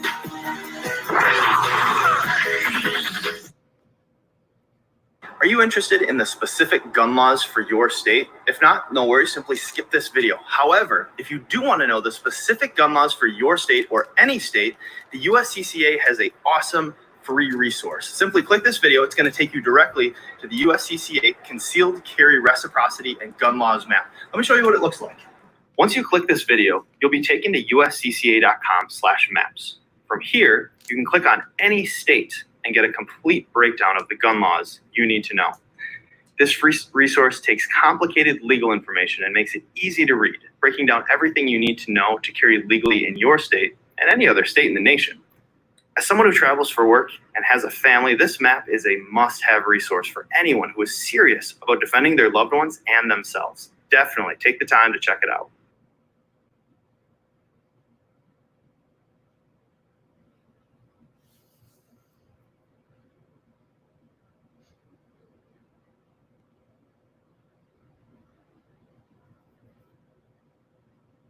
I'm about to show you the quickest and easiest way that anybody can make a steady income in the stock market. But first, and we have breaking news here on First Take. I have a very special guest with a big announcement. I'd like to welcome in the former undisputed heavyweight champion of the world and baddest man on the planet, #1 pound for pound boxer, late 80s, the great Mike Tyson. Mike, what's happening on September 12th? How are you? Max, a wonderful thing. I'm starting this new league called Legends Only League. It starts September 12th in Los Angeles, and it will be announced soon. And it's going to be like a 3-hour event with a special performance to be announced really soon. And it's going to be watched on pay-per-view on Triller platform. 8-round exhibition called Frontline Battle. Me and Roy Jones. It's just going to be amazing. I'm looking forward to it. I started this league, Legends Only. I was watching this insight about Jerry Rice, and at his age right now, he's amazingly fast and can still perform. And I'm saying, why can't he and another 5 or 6 people play another quarterback and his 5 or 6 people, and why can't we have a game of Legends playing? And I said that should be able, because these guys are still exciting. Yes, please, go ahead, man. Like Ice Cube did this in the Big Three, really, right? And people know characters and they want to see them still compete. But I got a bunch of questions for you. First, yes, I'm very happy you're alive and a productive member of society, because there was a time in your life where I said, this dude's not going to be around long. And your second act in American life has been remarkable. But at the age of 54, why come back and compete? Because this is not. You're not playing golf on a senior tour. You're taking punches in the head. Like, boxing is a dangerous sport. What is it inside you that made you feel like you wanted to get back in the ring? It's because I can do it. And I can do it, and I believe other people believe they can do it too. Just because we're 54, that don't mean we have to start a new career and our life is totally over. Not when you feel as beautiful as I do, and I'm sure other people feel the same way. You know, I like the idea of a seniors tour of sorts because the issue in boxing with comebacks has usually been the old guy comes back and fights, 20, years after his prime and fights the guy in his prime. That's not the fight you want to see. If you want to do a seniors tour, as some fighters have done as their careers have gone on with their chief rivals, then it's more fair. But what about the danger issue, Mike, for someone like you, for someone like Roy, who, when he beat John Ruiz, opened as a 2-1 favorite against you? If that fight would have come off, at least those were the opening odds, because he was active and he looked so great. But when he went down a light heavy, he seemed, and Roy is my guy, we worked together for years, he seemed not to take punches the same way. He seemed a little slower. What about just the inherent danger in a boxing match for you and for Roy? Well, listen, we're both accomplished fighters. We know how to take care of ourselves. It's an 8-round exhibition. And listen, we'll be all right. Trust me, we can take care of ourselves. Listen to this, Matt. When I fought Larry Holmes, he fought me. I knocked him out in 4 rounds. He wasn't prepared. He took the fight with me. And then when you think about this, he fought a couple of other fights after me. And then he went the distance with Vander Holyfield. And then he beat Ray Mercer. Yeah, great. But hey, forget that. He went the distance with Vander Holyfield, and he went the distance with Oliver McCall, losing by 1 point. So imagine if he would have fought me with that experience that he fought Holyfield and the other guy, Oliver McCall, and had the experience. It wouldn't have been a 4-round fight, and that's my ego. That's my ego in check. That old man would have took me a couple of rounds. It's not the distance, and you know that too, man. If he would have prepared, I prepared for those guys. Mike, I was a big fan of yours, but you traumatized me. You traumatized me with that Larry Holmes fight. He was the heavyweight champion of my childhood. The way you knocked him out. But right, we've seen George Foreman came back 20 years after the fact, wins the title again. What happened after I knocked out Larry Holmes? After I knocked out Larry Holmes, he had the greatest comeback almost in history. He went the distance with 2 great champions, 2 legends. That man, please, I'm not gonna doubt. He was active. Once he got active, he became more potent and efficient. Mike, you remember what Larry Holmes did? He turned toward the camera. He corner doped Ray Mercer, like rope-a-dope it in the corner. Turned toward the camera, motion Ray to come in and said to the camera, "I'm not Tommy Morrison," and then pop Ray Mercer with a jab. Larry Holmes could fight, and we could see from the video that you've released, the training footage, you can still obviously do it. I mean, you are still a really good athlete. You have the speed and power. It's apparent from watching you train. What do you think has changed? When Muhammad Ali, when you were on Arsenio with Sugar Ray Leonard and Muhammad Ali in 1989, Muhammad Ali looked like an old man. He was 47. You're 7 years older than Ali was then, and you're getting back into the ring? Hey, listen, fact is, we live a different lifestyle. And the greatest. We lived a different lifestyle. I never took that many punches after I fought with the last fight I had. I left. I lived my life, and I've been through some experiences, and now I'm back here. And I feel like I took a better care of my body and my state of mind than most of the fighters that before me that retired and came back. Mike, let me ask you this. Also, for a lot of your career, people weren't trying to last you were getting them out of there early. The punchers sometimes actually take less shots, especially in sparring and stuff, than the boxers. Let me ask you this. How competitive, how serious are you? Ding, ding, round 1. It's an 8-round exhibition. I presume no headgear. What are you trying? Are you trying to knock Roy out? Is that are you Mike Tyson or are you guys sparring? What's the mentality? Hey, listen, the rules in California, I believe we must be years. But we're in there showing our skills. And we're showing and we're fighting, Are you boxing? Listen, this is what I learned in boxing as a young boy. When signed that contract, to become pro, but it can happen in amateur. There's an unwritten clause in there. You know that unwritten clause, Matt?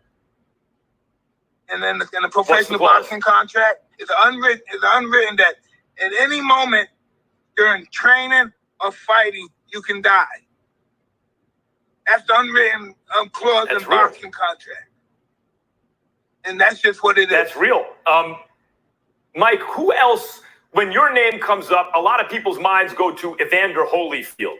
You and Roy are fighting on September 12th, 8-round exhibition, and you were the #1 pound-for-pound fighter in the late 80s. About 5 or 6 or 7 years later, Roy Jones was the #1 pound-for-pound fighter in the world. Speed, power, the whole thing, and wound up winning a belt even at heavyweight. Who else would you like to see on this kind of senior circuit? Hey, listen, I would like anybody that would like to perform and could pass the exams and everything. I would like to see them on the tour. Anybody, and not only in boxing. I'm talking about MMA. I'm talking about basketball. Who wouldn't like to see somebody like Rodman and go against Man of War 1-on-1 on half court? Who wouldn't like to see that? Who wouldn't like to see Allen Iverson go up against one of the greats like Holloway and those guys, Penny Holloway and those guys, 1-on-1? Mike, I think that you're onto something. Obviously, like a lot of times this happens in modern boxing. The guy doesn't get paid. He doesn't get paid because the general public doesn't know him. By the time the general public knows him, he's old. He's not as good as he used to be, but that's when he starts making money. Then his career seems to come to an end. Then he keeps fighting on because he's finally a character people know. And so you're a character people. Gå till punkt med vad du gör. Stanna aldrig på halva vägen. Gå till punkt med vad du gör. Det ska vara din gyllene regel. People know Roy Jones. I mentioned Holyfield. You mentioned Rodman. There are a lot of people like that who people will pay to see compete and fight. So I agree. What I'm. He is Jalen Rose. I'm David Jacoby. We are Jalen and Jacoby. What is it that we do? We give the people what they want. Jalen, big show today because joining us right now on the show is the fastest man in football. Jalen, big show today because joining us right now on the show is water. Ditch the old man clippers and toss the scissors. You've got on AB. And what he's saying is like, bro, that AB persona is what's getting you in trouble. I agree. It's the same thing as the prime time that led me down a path that I almost didn't come back from. He said, even though I was at the rock bottom, I found a way. I found my way to, and he talks about this. He's heavily into the Bible. He said, I found my way back home. The differences between AB and Time is that Time internalized his.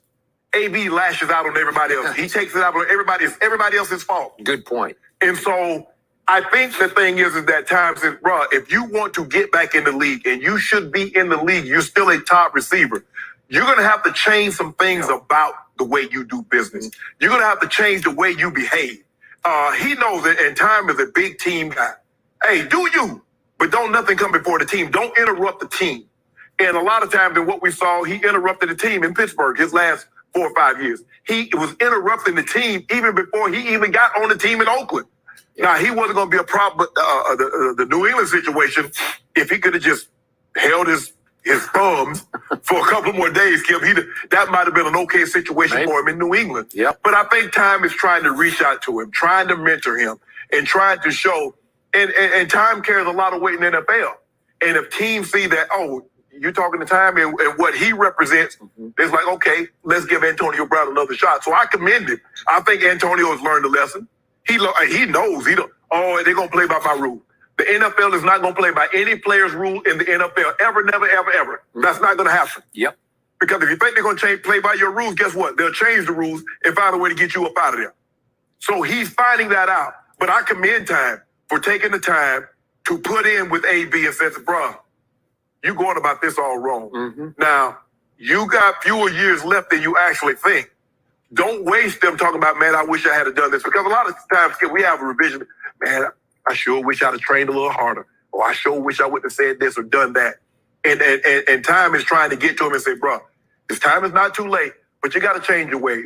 The behavior that you're exhibiting, that's not good. And I'm not proclaiming to be some mental health expert, but I guess time was saying, hey, I was in that ditch also, bro. I was down there low and it was about to do some things. I was about to leave here. Yeah.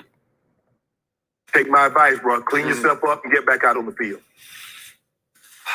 I love everything you just said because I love Deion Sanders. But I will be the first to tell you, I did not love him when I covered him.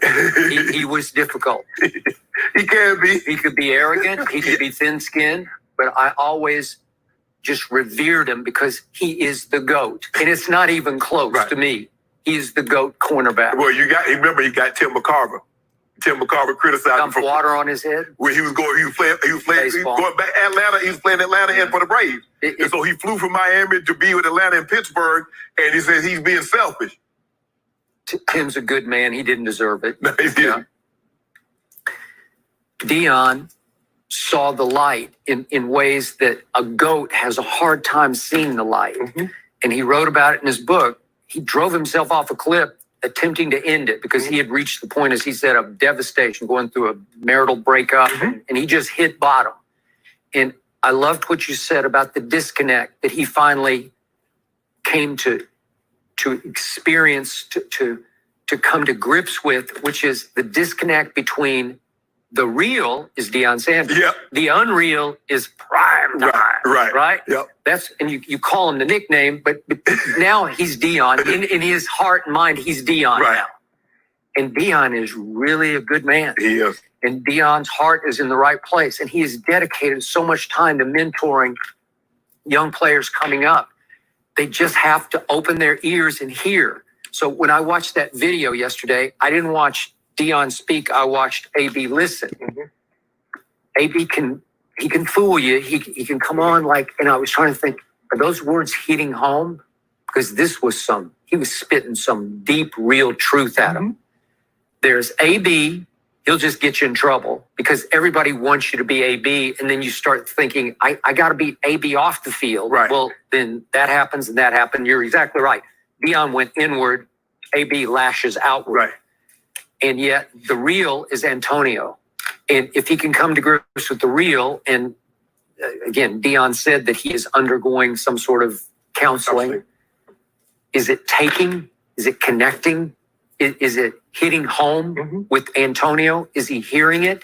Because we've both been around Antonio. He can give you, yeah. He's so soft-spoken, Skip, and I think that's the thing. You hear his voice, you know what I'm saying? And he go right back out there and do what he said he wasn't going to do again. And I loved your point also. Deion was always about the team. He was an entertainer, and when he picked a ball off, he could strut his stuff the way nobody could. And I loved watching him play receiver for the Dallas Cowboys in 1995. But in the end, when it was time, time was about team. And AB has never been really about team. He's been about AB. He's a solo act. So will AB, I don't even know if he's ever going to get reinstated. Because he's still facing some serious charges. He played one, he got community service and he got probation. So that's one down, but there's the other one that's still looming. There's two accusations hanging over him right now from two different women. We'll see how that plays out. We'll see how the commissioner acts on this, what he rules on this. I'm not sure he's going to be allowed to play this year. But I believe he'll get another chance at some point, and he better be ready to seize it because it might be his last chance. Because he's had a whole bunch of third and fourth chances along the way here. So again, I just want to say to Deion, we appreciate you, man. Because you speak real, and maybe you're saving a life here as you almost lost your own. I hope so, Skip. I hope AB can turn it around. I mean, he's done enough destruction to his life and those close around him that care the most about him. So hopefully this conversation that he had with time that leads him in the path that the path of right. And he no longer engages in destructive behavior, not only for him, but for his team and teammates. So hopefully this thing takes hold and hopefully he can get this thing resolved in the court system, and then Commissioner does what he needs to do, and AB can get back sooner rather than later. Ooh. Speaks to Deion's character. How cool, Shayna, that you guys have such a good relationship. And every time we've had him on the show, just such a special person. And I hope AB takes the advice. We're going to go back to the potential return of Colin Kaepernick. Is it possible? Good morning, everybody. Jovi Bebs, Natural Hair Queen Sadie, DOD, Gagoyo, One Tree, Mariah Vaughn. It's Kiera. Good morning, Kiera. Do me a favor, guys, and like and share the stream. If you're not subscribed, subscribe now. Now would be a good time to get that over with. I think we're approaching 2 hours into the stream. We're going to be trying to go for 5 hours, maybe 6, but most likely 5. Like, share, and subscribe now, guys. I'm going to put on the next segment right now. With the Marlins here, and Greeny, you asked me weeks ago about the idea of a bubble. And I told you that it was discussed for about a millisecond. It was something that the NFL did not want to do. They did not think it could work. There were too many teams and that would have to be part of this to make that work. So obviously now we're watching this with baseball, and the idea of them not being in a bubble could perhaps be the reason why the season doesn't continue. We obviously don't know that just yet. But Greeny, as you guys were talking about it, I just kept thinking baseball is probably the least physical sport in terms of contact. Football is the opposite. How are they going to be able to keep these players safe? And everyone I spoke to with the Players Association and even in the league have told me that they're going to be vigilant about the testing. That is why the players fought so hard for that daily testing. And I'm sure you've read tons of articles where there's been access all around the league, allowing reporters to see what these facilities are like. Players saying that these are some of the cleanest they've ever seen. Patrick Mahomes says he was blown away with what Kansas City has done with their facility and how they're wearing their masks and how they have the meeting room set up, the locker room set up. So in terms of them being on location, it sounds like there's control here with the NFL. But again, with this virus, we just don't know. And they're also not on location 24/7. The NBA, again, they're in a bubble. I can't sit here and tell anyone they should live their lives in a bubble, that they should have gone into it in Major League Baseball. It's their life to live. It's not mine. But the idea, because they're not in a facility 24 hours a day, you're going out to pick up food, you're going grocery shopping. These teams are getting on airplanes and flying places. So the idea that this should not come as a surprise to anyone that this has happened here this quickly, and I do not think it is overstating it to say that the entirety of the Major League Baseball season is precariously hanging in the balance, and we're not even a week into it if one Major League Baseball team has to shut it down for a significant period of time. Jeff Saturday, what's your reaction? Yeah, I'm with you, Greeny. There's no surprise here. I mean, and without being in a bubble, there's no way to stop something like this. I mean, you think about when you go back home and your kids, we hadn't started schools, and will schools start back, and all the different things that happen at homes with your spouses, significant others, family members, all at your home. To your point, there's no way to keep everybody completely clean and antiseptic like you can at a facility, and they have done a fantastic job at facilities. But what in the travel, the requirements, all those things, it's very difficult.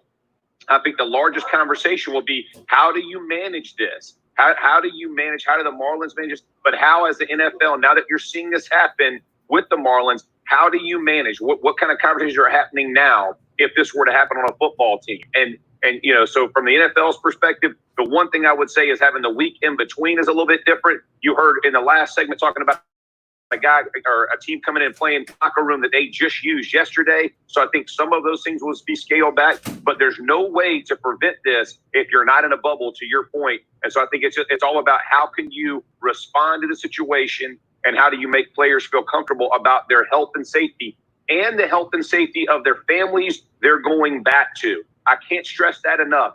Miami Marlins, their concern not only is for themselves, it's when they go back home back to their families. What are they bringing back?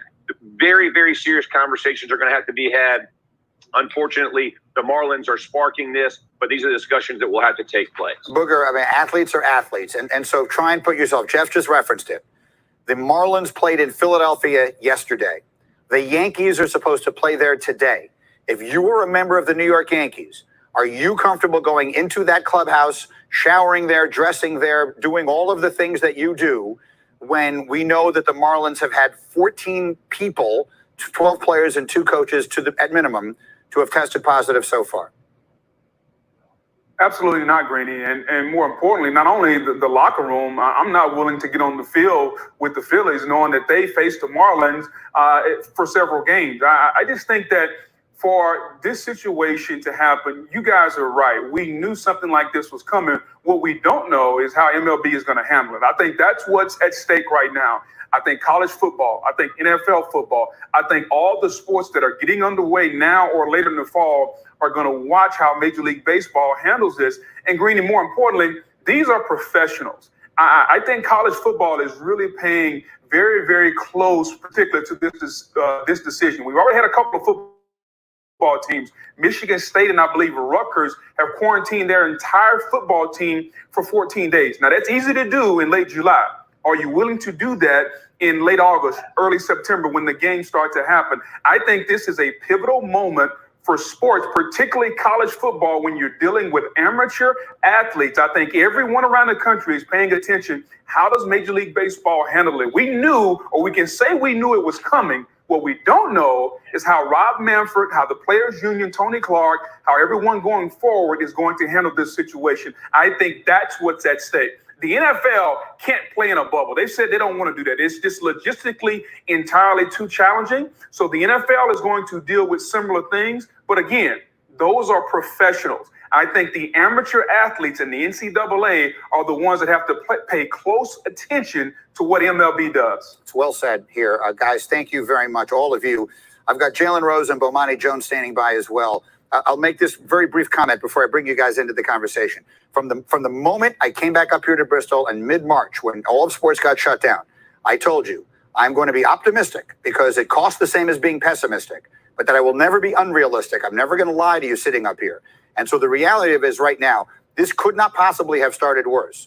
The idea that this has already gotten to a point where they had to cancel a minimum of 1 baseball game tonight, and maybe there will be more cancellations today, less than a week into the season. It was easy to foresee. And if they don't have a plan ready to go, I don't think it's overstating it to say everything hangs in the balance this quickly. So Jalen and Bomani, I'll come to you on that thought. Jalen, let me start with you. We see the NBA and the fact that they've gone into this bubble. And now we sit back and we say to ourselves, that might be the only realistic way to conduct a sports season during a pandemic. This is the genius of the NBA. And this is why when we talk about the best commissioners in sports, first it was David Stern, now Adam Silver carries the torch. Look at all corporations in the United States of America. The only one that I know about in theory that's putting its employees in a bubble is the NBA. Now, for sports, what allows that really to work? 80% of the regular season was already played. So now you're not trying to chase those regular season checks. For baseball and the NFL, those seasons have not started. So not only can they not go into the bubble, they want to figure a way to play their season, get to a champion, and get their checks. So for the NBA, the timing worked out well. I don't see Major League Baseball, based on the reports that you guys have reported this morning, finding a way to get towards a World Series champion without multiple interruptions. The same thing can be said for the NFL. Omani, I'll give you the floor here. What are your thoughts? I mean, they are trying their best because the money is so significant and the consequences are dire if they're not able to put a season together. And we knew that from the very beginning that this was going to be hard, but the NBA has a distinct advantage.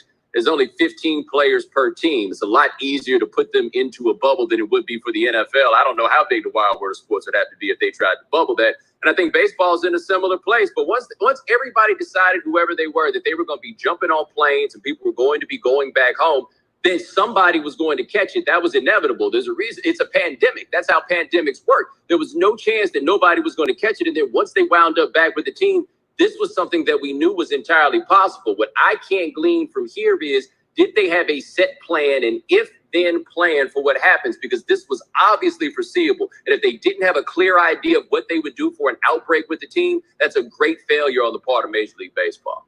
It seems almost impossible to me that there isn't a plan. Again, Jeff Passan said there's nothing in the 113-page plan as to what you do when there is a significant outbreak. But as I said to him, and Bomani, I'll say it to you, none of this can be taking people by surprise. They have to have some idea of what they are doing. But the question is, would you expect, I hate to ask you to speculate about something this serious, but the Yankees are supposed to play in Philadelphia today. Bomani, does that game get played? Do they go into that clubhouse and they just go back on that field and play that same team? Can Major League Baseball do that today? I will say this, the Major League Baseball Players Association of my youth wouldn't step foot in that clubhouse, right? From Marvin Miller to Don Fear all the way down, they would not put a toe into that clubhouse back then. I don't know how it goes right now, though, because of the stakes for everybody. But if I'm on the Yankees, nah, man, I'm not going in there. I look at all the places I don't go right now. Jalen, what do you think? If you're an athlete, all athletes, have a one similar mentality. You want to play. Your first and foremost desire is always to play. But these are circumstances unlike anything we've ever considered. We're not talking about a torn up knee or anything like that. What do you think? Do you think these players are going to want to continue? I don't think so. It's risk versus reward. And baseball players get a chance to play the marathon game, not a sprint. They have the best union in professional sports. Their contracts are guaranteed. You can sign for unlimited years. They have the leverage of not operating like essential workers in this case, especially a storied brand like the New York Yankees. So I absolutely anticipate you doing more breaking news stories about how players are going to respond to this as the day progresses. All right, guys, thank you very much for this. Again, none of this is what we planned to talk to you guys about today, but of course, this is significant breaking news. At least one game has been canceled so far. I think I'm being told as I go to a break here that Mark Teixeira is going to join us coming up next with his reaction. We'll try and get Tex into the conversation and more. Again, the Marlins home game for tonight against the Orioles has been canceled because of an outbreak of the coronavirus in the Miami locker room. We continue in a moment. Get up on ESPN. This selenite gray is so pretty, isn't it? Wow. Jim, could you pop the hood for us? There she is. Turbocharge, right? Yes, it is. Jim, could you kick the tires? Oh, yes. Could you change the color inside the car? Oh, sure. How about blue? That's more cyan, but jump in the back seat, Jim. Act like my kids. How much longer? Exactly how they sound. It's got massaging seats too, right? Oh, yeah. Visit the Mercedes-Benz summer event or shop online at participating dealers. Get 0% APR financing up to 36 months on select new and certified pre-owned models. Time to play some baseball. Baseball? Yep, I can do baseball. We can play baseball? I'm in. If we can play anything. I'm in. Seriously. Anything. Put me in, coach. Sign me up, dude.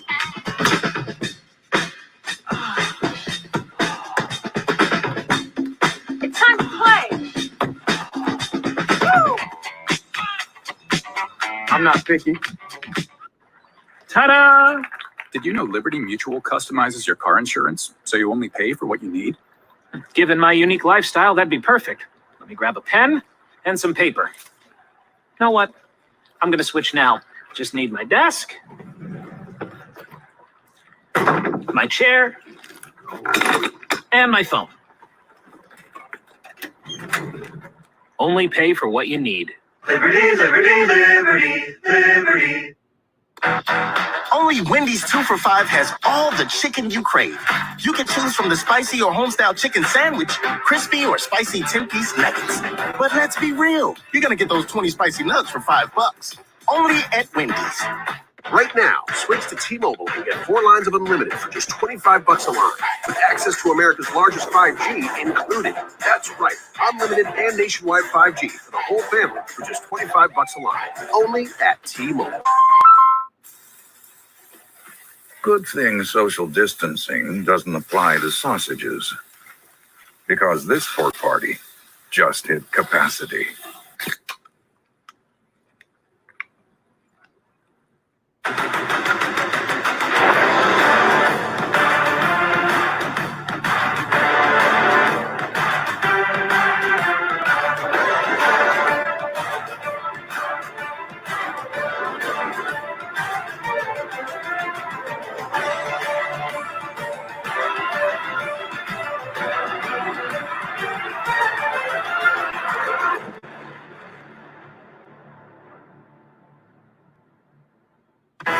Give us the rivalry, the clean shave and the short porch, the beards and the green monster. Give us the catch and the pinstripes, the bloody sock and pine tar helmets. Give us the Red Sox and the Yankees. Give us Sunday Night Baseball, Sunday at 7 on ESPN. Telecast presented by Taco Bell. Food. We think about it all the time, but for many Americans, it's a scary thought. During this crisis, 1 in 12 seniors and 1 in 7 children don't have access to nutritious food. We can all help. Get involved at feedingamerica.org. Need to find a reliable source of protective masks for yourself, your coworkers, or employees? TheKingofMasks.com has a huge inventory of 4-ply disposable masks. The World Health Organization recommends masks with at least 1 layer of non-woven fabric. Our masks give you 4 layers of high-filtration non-woven fabric. We're U.S.-based and we ship our masks directly to your door. Get a 50-pack of 4-ply disposable masks for just $24.99. And for a limited time, get a second pack for 30% off, plus free shipping. Don't delay. Go stock up at TheKingofMasks.com.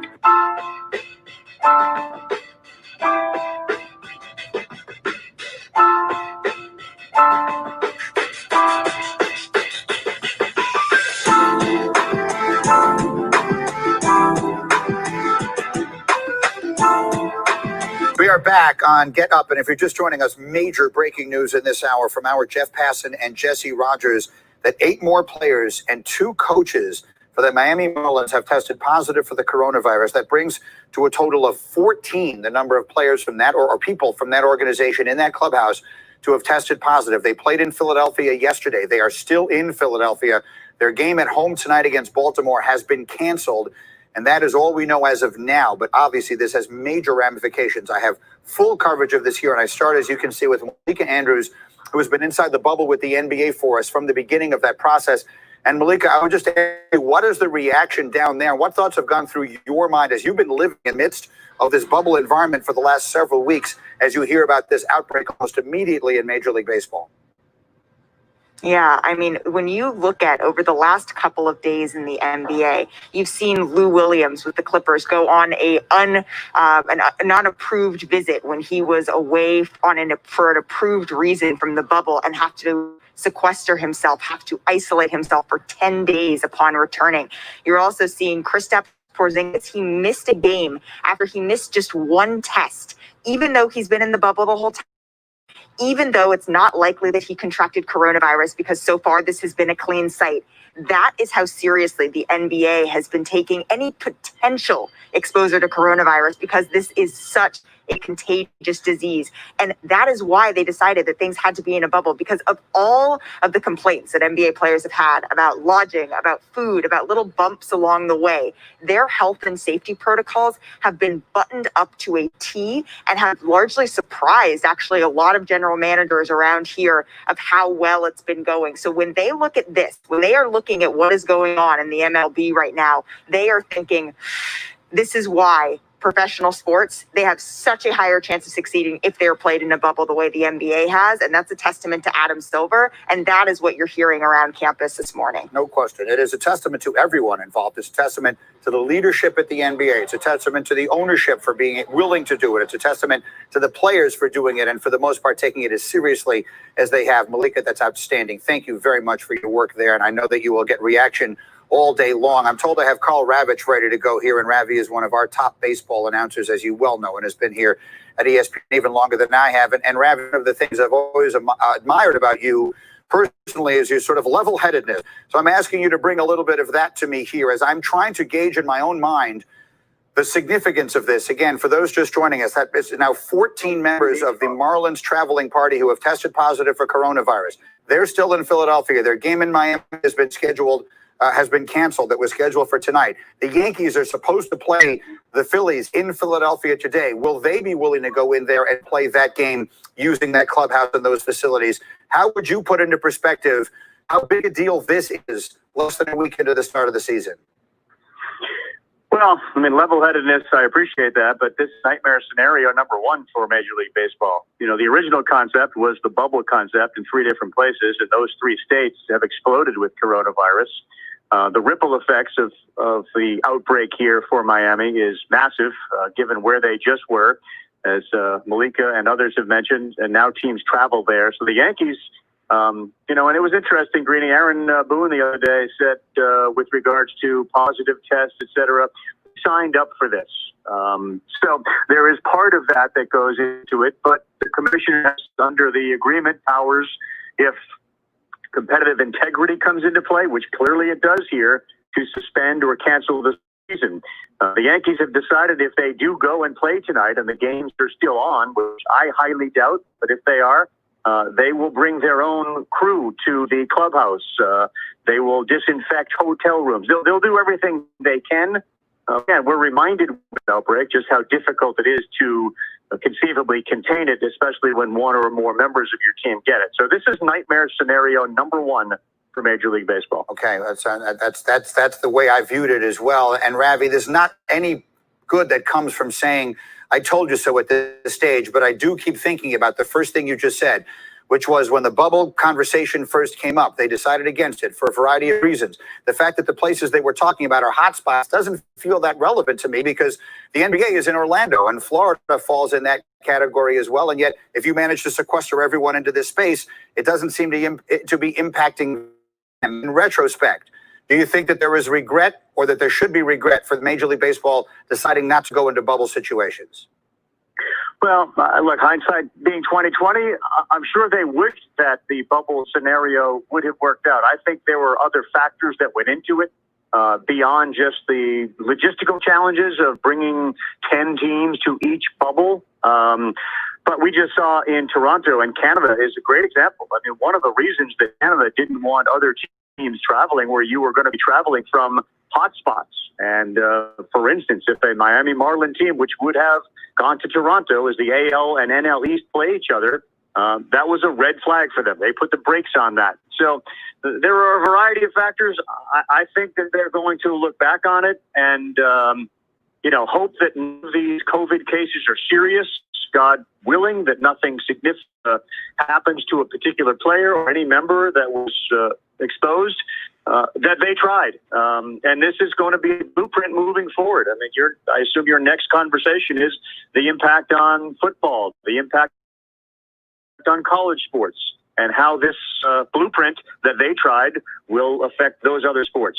So I think that in the end, and again, no decision's been made by Major League Baseball with regards to the other games as I yet know for tonight, but I find this to be one of those roadblocks that is going to be impossible to just move around. I think you have to press pause here. I agree. And the idea that they're pressing pause, the season started Thursday. This is Monday morning. Right. I agree with your assessment of this, that this is the nightmare scenario number one. Give everyone a sense of what you'll be looking into. I am, yes, on Kirchin. I'm sorry, Ali, will you say that again in my ear? Yes. Carl, thank you very much. I'm told I have Tim Kirchin standing by here. But Timmy, I will just give you the floor. You've heard the story here again. The Marlins game at home tonight has been canceled. It feels as though a lot of things hang in the balance. Tim Kirchin, what is your reaction? Well, this was the big concern, Greedy from the start, is what if one team has 10 guys or 20 guys test positive? What do we do? Do we cancel their season? Do we take a pause in the season? Do we cancel the entire season? How much damage already been done? And all I can say is we have to put the health and safety protocols first here. And I think baseball's done a good job of that. But yesterday was a gigantic red flag and an even bigger one today. So, again, I don't want to put you in a position to speculate here, but let's just consider the notion that the Yankees are supposed to play in Philadelphia today. Again, that is where the Marlins were the road team yesterday. Very quickly, what is your expectation relative to that game and other games being played today? Well, I would be worried if I were the Yankees going into Philadelphia. And the players that I've talked to are worried about that first road trip. They've had the safety of their bubble at their stadium. Now they're going somewhere else. That's where the concern lies. No question. Timmy, thank you very much for jumping in here. Obviously, you'll be working this story all morning long, and the coverage will continue here on ESPN. Next, First Take is coming up. Further reaction to this breaking news. Again, the Miami Marlins have 14 members of their team test positive. Their game for tonight has been canceled.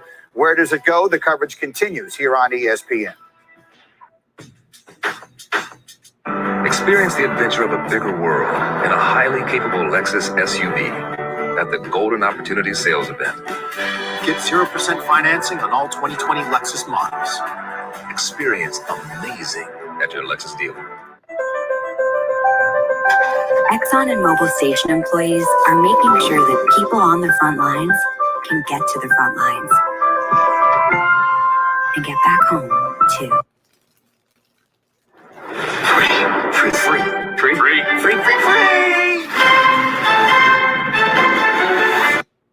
Aspo, thank you, babe. Okay. Thank you, babe. Okay, this is Money Speaks. Okay, babe, Money Speaks.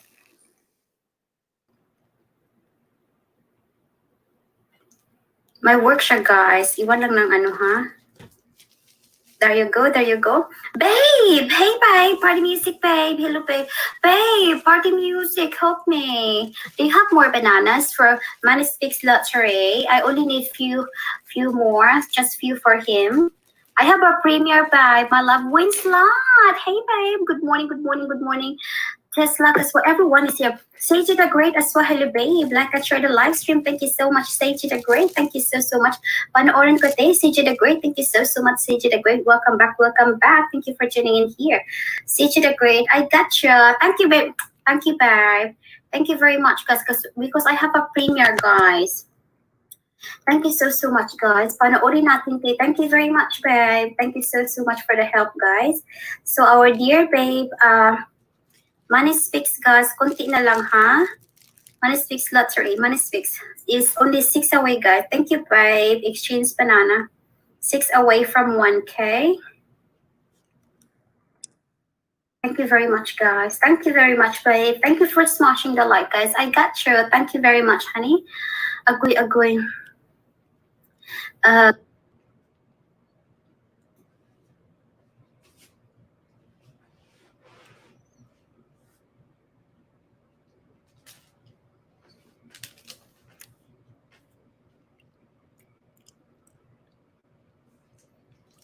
Queen Network, the network for melanated women like you.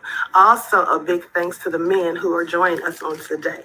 So, family, as you're coming in, please make sure that you subscribe to our channel if you have not done so already. Please be sure you click the notification bell and click the word all. Also, I'd like to remind everyone that if you're looking for ways to generate more revenue for yourself, have questions about finances, please go ahead and subscribe to flynubianmoney.com. If you have questions about opening a business or getting a side hustle together, be sure you subscribe to flynubianbusiness.com. And remember, the first month is absolutely free.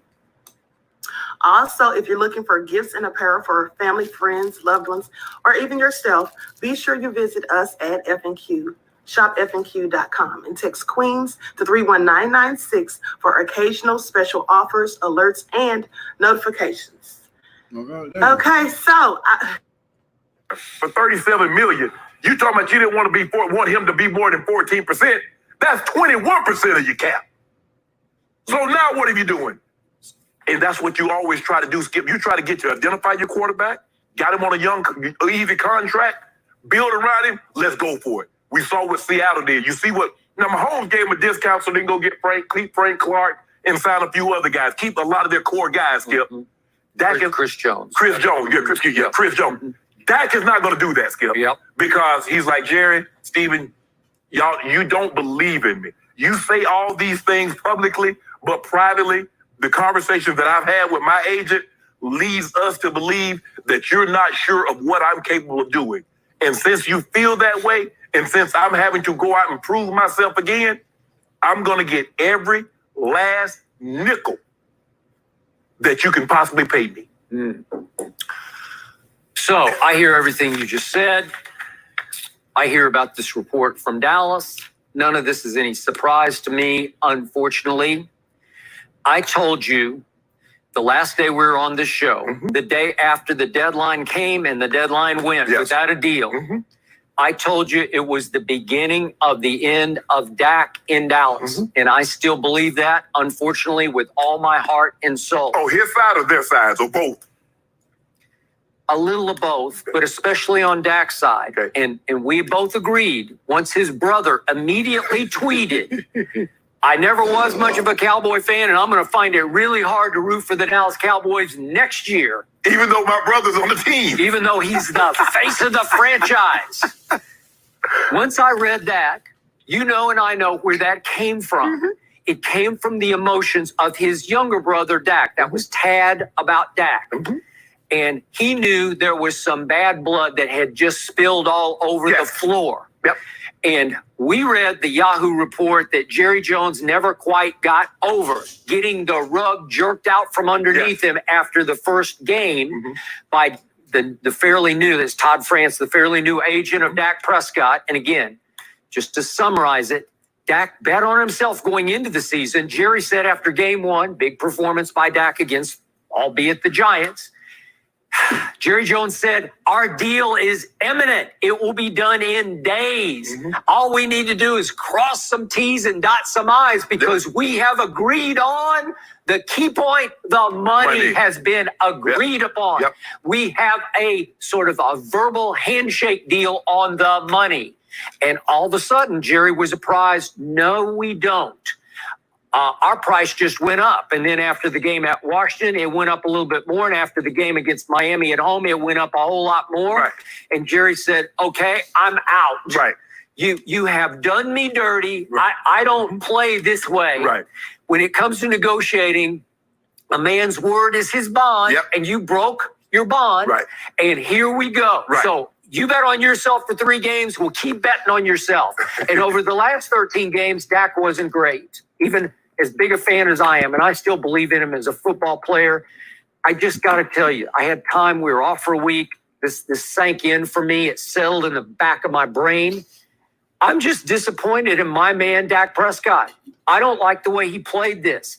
I still believe Jerry made him a very fair offer. I'm told it was $36 million, but 34, 35, 36. $36 million with 80 of it guaranteed at signing. That's a lot. That is. And I thought it was a fair deal. I won't go great. Right. I won't go. It was respectable. People said disrespect, but it was a very respectable offer. It was a respectable offer to a young man who's been very good, but he hasn't been Patrick Mahomes. Mm-hmm. I rank him 9th or 10th, so I got him at the bottom of the top 10, which is still very, very good. Right. I think you would agree somewhere 10 to 15 or somewhere in there. Absolutely. Okay, but he's not that guy who just got that big deal. But the harder we look at the Mahomes deal, it looks very Brady-esque. Right. It's actually team friendly. Right. Now, the annuals are up. They're $45 million. Right. And I believe Dak was shooting for somewhere close to that, 42, 43 million a year. Right. And Jerry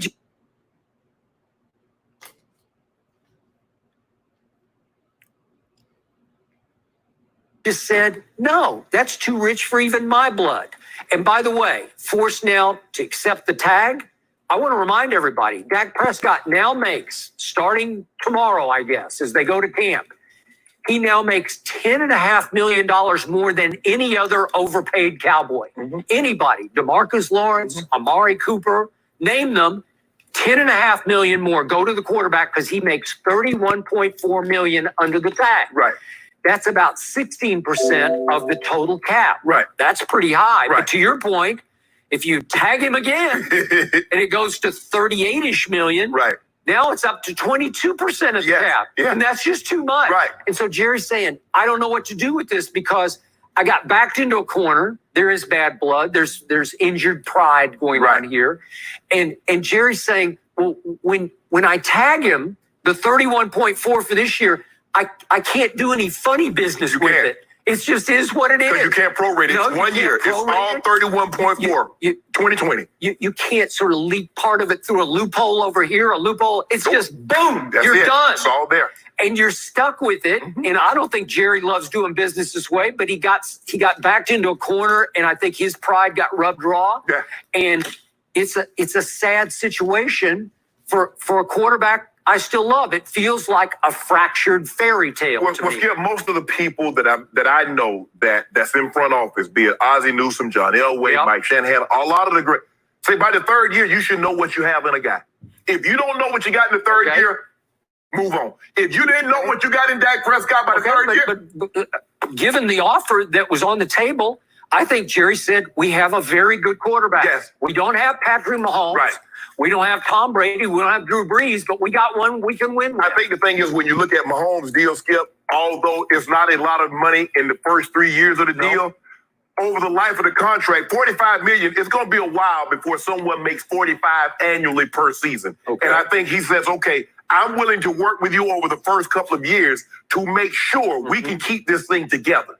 Because like you said, Skip, you know, Travis Kelce's going to want a new deal. There's going to be a lot of guys that's wanting new deals.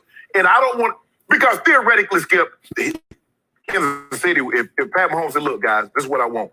I want $120 million. When I sign my name, I want $120 million. And I want to make $45 million over the next 8, 9, 10 years. I mean, what are they going to say? But they got flexibility around all those years. You can play with it. You can do things. You can renegotiate. Even if you do that, Skip, you said, okay, if we give him $120 million, we can prorate that over 12 years. Yep. That's still only $10 million. So even if we pay him $15 million base, we still well was under the cap. We're good. We good. So what did Tom Brady do for all those 20 years? He took under market value to allow Belichick to maximize his supporting cast and maximize the defense. Right. And I thought Dak, I've called him Brady-esque, and I thought he would operate under the same sort of mindset. And somehow it went completely south. And then the new list that I read in this article we're referring to, that Dak is still upset that Jerry fired Jason Garrett. I did not know. I knew he liked Jason Garrett, but now you're actually holding a grudge against Jerry for that? Because I believe in the beginning, Jerry wanted to go back to Tony Romo. It was Jason Garrett that was fighting for Dak Prescott after with the success that they had earlier. Remember, Skip, the reports were Jerry really, really, really likes Tony. That's his guy. He was box office. And even Jason, it was reported that Jason Garrett and Steven says you can't do this. You know, Dad, we can't. I mean, well, this will not exactly be music to the ears of one Mike McCarthy, who starts tomorrow officially as Cowboy coach, because he's got to think, well, my franchise quarterback's all in on the guy who got fired, right? Yeah, that normally will, Skip, you got to win him over. That normally happens, Skip. That normally, especially. But see, the difference is between Dak and Tom Brady, Skip, is that Tom Brady saw everybody give haircuts. It wasn't like, no, that's true. It wasn't like, okay, this guy right here, well, he got all this, and Tom is looking like, well, hold on. You say I need to take a haircut so we can pay all these other guys. But everybody, with the exception of Stephon Gilmore, had given a haircut. So Dak is like, man, D-Long got a head full of hair. Look at Amari. Look at Z. And you want to give me a haircut. I can't. And so it rubbed Dak the wrong way. There's going to be a lot of healing going to have to take place. Okay, but I still don't love the fact that Dak is clinging to a coach who was there for 9 years and missed the playoffs 6 times in 9 years. And Dak still believes in Jason Garrett. I know because Jason believed in him. There you go. Okay, but they had 2 really good years together. Remember, 13-3 and 10-6. Right. And they had 2 not so good years together. That was Jason's epitaph in Dallas. 8-8. Up, down, up, down, up, down, 8-8. But what if a lot of what was going on is that Dak realized that's not Jason Garrett. That's the guy upstairs. Okay. Well, if your heart's not in it, then you should go somewhere else. Well, you tried to. We should look for somebody else. We tried to. Yeah. We tried to go ahead and do because you didn't want to do right. All you had to do was just let us be free, and then we can show you what the market is.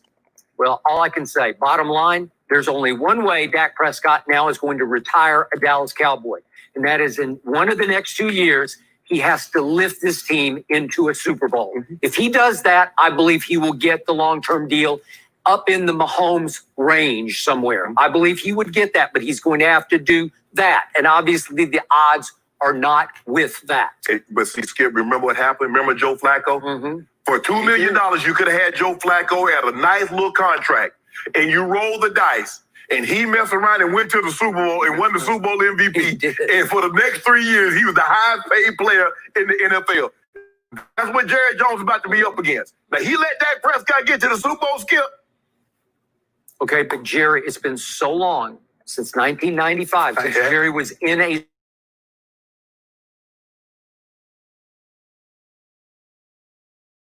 I believe if Dak got his game, that he would give him his deal. Okay. That's what I believe. I sure hope so. Geez, that's what the guy wants. He wants it now. All right, let's move on to some players on the move around the league. Safety Jamal Adams said he's now a, quote, man on a mission after being traded from the Jets to the Seahawks. Seattle sent 2 first-round picks, a third-round pick, and safety Bradley McDougald in exchange for Adams and a third-round pick. So, Shannon, was this a good deal or a bad deal for Seattle? If I go back and forth with this, and when I look at it, looking at it from Seattle's perspective, I know Jamal Adams is going to get traded. There's no way he can go back in that locker room having said what he said in that interview about the head coach. So I know he's got to leave. Why would I give up 2 first rounders, Skip? I believe they could have had Jamal Adams for a first and a third. Now, maybe Seattle's looking at it over the last course of last 3 or 4 years. They haven't drafted well later in the rounds. And they're saying, you know what? We feel that where we're going to be drafted, high 20s, hopefully maybe even the 30s, the guy that we could possibly get is not going to be that guy. You're talking about a guy that's an all-pro, a 2-time Pro Bowl. He can play a lot of different positions. He can do a lot of different things. But 2 first rounders and a third, Skip, that's what they gave up to get Khalil Mack. Chicago gave up that to get Khalil Mack. Mm-hmm. Khalil Mack was the player of the year. Mm-hmm. That's an awful lot to give up for a safety, Skip. Now, I'm not saying that people are like, well, he's not Ed Reed. Look, he doesn't have to be Ed Reed. You're talking about the top. You're talking about the top of the top when you talk about Reed. But I believe he's a game-changing safety, Skip. He plays a lot of different positions. And is Seattle going to use him like the Jets used it? Because, Skip, if you just say, okay, we want you to play safety, you're going to play strong or you're going to play the free. But Greg Williams lined up at linebacker. He put him over the slot. He blitzed him a lot. He put him in coverage. So he played a lot of different positions. In order for you to get the bang for your buck, Seattle's going to have to use him like the Jets used him. Mm-hmm. Or else you wasted 2 first-round picks. Now, he says he's on a mission. I believe in order for Seattle to do this deal, Skip, they had to feel they can get this man to sign. Because you'd be foolish to give up 2 firsts and a third and not sign it. So he knows he's going to be the highest paid safety after this season. I believe where the Jets made the mistake, Skip, this is how it works with athletes, and I'm talking about having played in the National Football League, Skip. You're my general manager. I come to you and I say, Skip, I think I performed this contract. I've done everything you asked me to do. I've been an all-pro. I've been Pro Bowl player, and I'm the leader. I'm the captain. I'm the leader of the team, one of the leaders of the team. We're going to get it done. Skip, if you tell me we're going to get it done, I'm expecting you to get it done. Now, I come back to you, here we are 9 months later, Skip, and we're not going to be able to do anything. Well, see, we got a problem. Because you lied to me, Skip. If you told me I'm not going to be able to do anything, I'm going to be upset, but at least you were honest with me. You were upfront and say, Shannon, we're not going to be able to get it done. But if you tell a player that you're going to get that contract done, and he comes to you and says, what's up, and he don't get it done, Skip, it's over. Over. So they had no, at this juncture, the Jets had no choice but to move Jamal Adams. Mm-hmm. But Seattle played a steep price for a safety. 2 1s and a 3. Skip, that's steep. Mm-hmm. Seattle dangerously overpaid for Jamal Adams. Jamal Adams has proven to me over 3 years to be more trouble than he will ever be worth.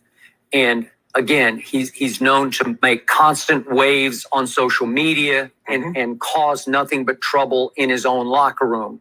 And did you see what he already tweeted earlier today? Mm-hmm. He already tweeted how upset he was that Seattle put him on a 7 a.m. flight this morning, and then he deleted the tweet. But he was complaining about, how could you put me on a 7 a.m., make me get up that early for that kind of flight? Well, I mean, what do you think? Seattle lives right around the corner? It's not around the corner. It's about as far as you can get. Yes, and if you're in New York, Skip, that's 6 hours. And they need him to have a media session there. They want him to meet everybody and get situated and get rolling into their training camp, which I'm sure opens in the next day or two. Right. So the point is, he's already up to his old tricks on social media. He lives on social media, which is not always a bad thing unless it reinforces your negative behavior, where you have a lot of people following you who say, stay after him. That's what I'm talking about, Jamal. You're right. Go get him. Mm-hmm. Okay. All I can say is, this sums up my feelings about Jamal Adams. I can't tell you how thankful I am, how relieved I am that he is not now a Dallas Cowboy, especially for 2-1 to 3. No. Stop it. And remember, Jamal grew up in the Dallas area. It's Louisville and Carrollton that he went to high school in Carrollton, but he's in the Dallas area, grew up a big Cowboy fan, made it very abundantly clear on social media, I want to be a Dallas Cowboy, and now he is a Seattle Seahawk. Right. And I say, God bless you, Seattle. Pete Carroll has a reputation. He's very prideful about, I've always been able to coach difficult to coach players, especially when they're talented. Right. And they think they have a Cam Chancellor who has a little more coverage range probably than Cam. I agree. Okay. Yeah. So you've got a special football player who was not able to lift the Jets out of mediocrity or below mediocrity, obviously, because his 3 records, 5-11, 4-12, and 7-9. Now, again, that's not all his fault because it's not a very good football team. Right. But what I'm saying is, don't tell me he's a leader of a football team. Don't tell me he's transcendent, a difference maker. Right. He's not that kind of player. Right. Like Ed Reed was that kind of player from that position. I believe Earl Thomas was that kind of player. But Cam Chancellor and Earl Thomas back in the storied days of Legion of Boom, they were more we players than me players. To me, both of them were. As talented as they both were, even Richard at that point, Richard Sherman, he could be a me guy, but they were a we. They were a group. I think they bought into that. I'm not sure Jamal will ever buy into a we type situation. He is a me player. He's a solo act. He's a gifted solo act. He was the 6th overall pick out of LSU, but it sort of sums up his career. Look what happened after him in the draft. Just can I put him in perspective? Who went 8th? A guy you watched grow up in your locker room, right? Yep. Little McCaffrey. Okay. So he went 8th, and then guess who went 10th? My homeboy. And guess who went 12th? Deshaun. And for what it's worth, guess who went 30th in that draft? A kid named TJ Watt, who just gets a little better, and his motor runs so hot. I can make a case that over the long term, TJ Watt will have more impact in this league than Jamal will. So the point is, I'm not saying he's a loser, but some of his intangibles are what I describe as losers' intangibles. Right.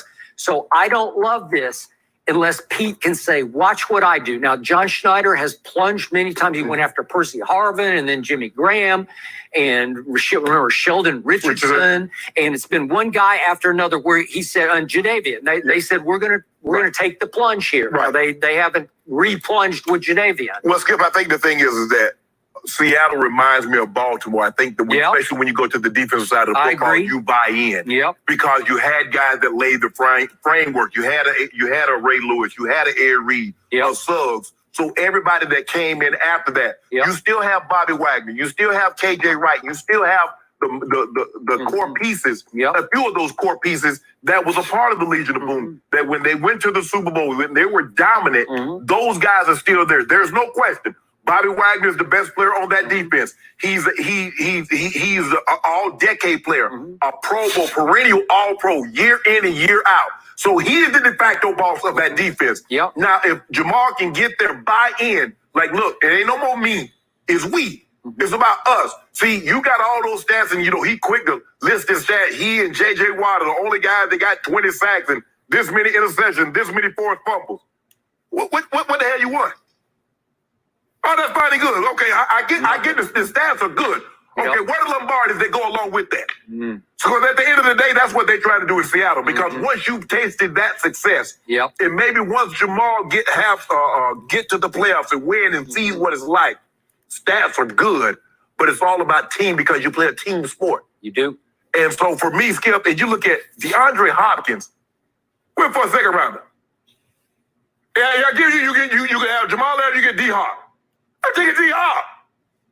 Likewise. Darius Slay went for a 3rd and a 5th. He did. Stephon Diggs went for a 1, 4, 5, and a 6. I mean, but I just think Seattle, their average pick over the last 5 drafts is 23rd, and they haven't been that good. Well, they better be real good in the next couple of years so they devalue those draft picks. So they stay in the 20s. Because you best rather have a losing season. All of a sudden, that's a team for a top 10 pick. Not going to be, but I don't see that happen. Russ is too Skip.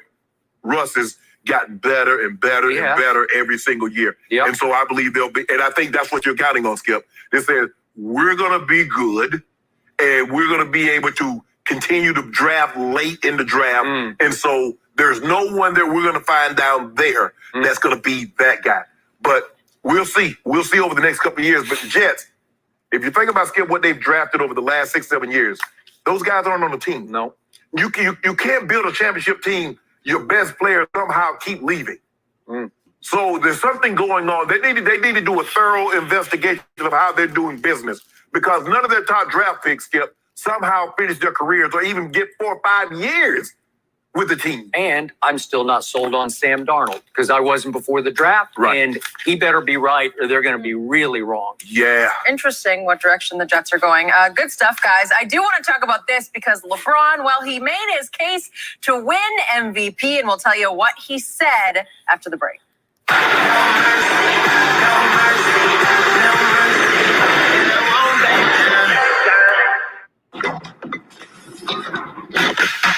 life. That's life. And as funny as it may seem.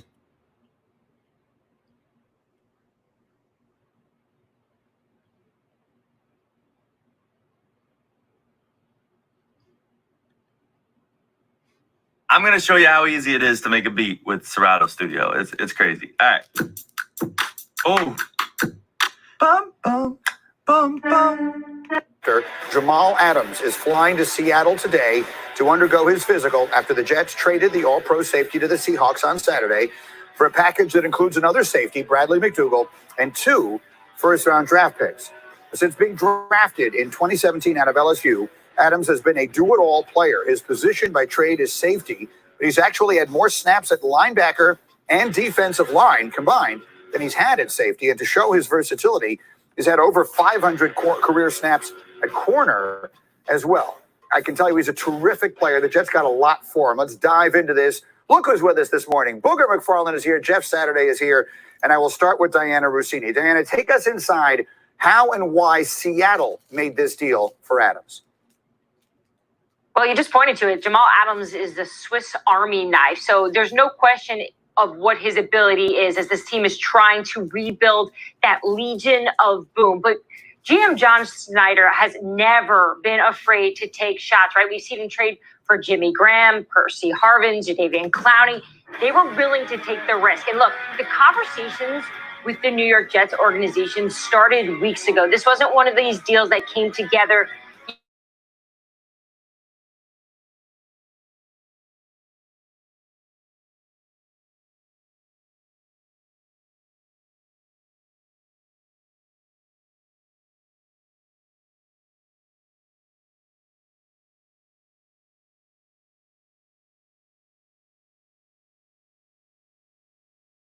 A lot of people will look at the fact that Jamal Adams was in the newspaper on Friday criticizing Adam Gase, the head coach, very loudly and other things, and then they trade him the following day. People will say the Jets decided they had to deal him after those comments. But you're telling me that isn't the reason the trade got made.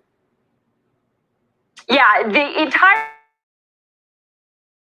New York Jets organization has stayed with the fact and have been pretty committed to saying Jamal Adams will be on this team pretty much no matter what he was going to do. And we've all followed what he's done, which is a lot, to basically go up against this organization.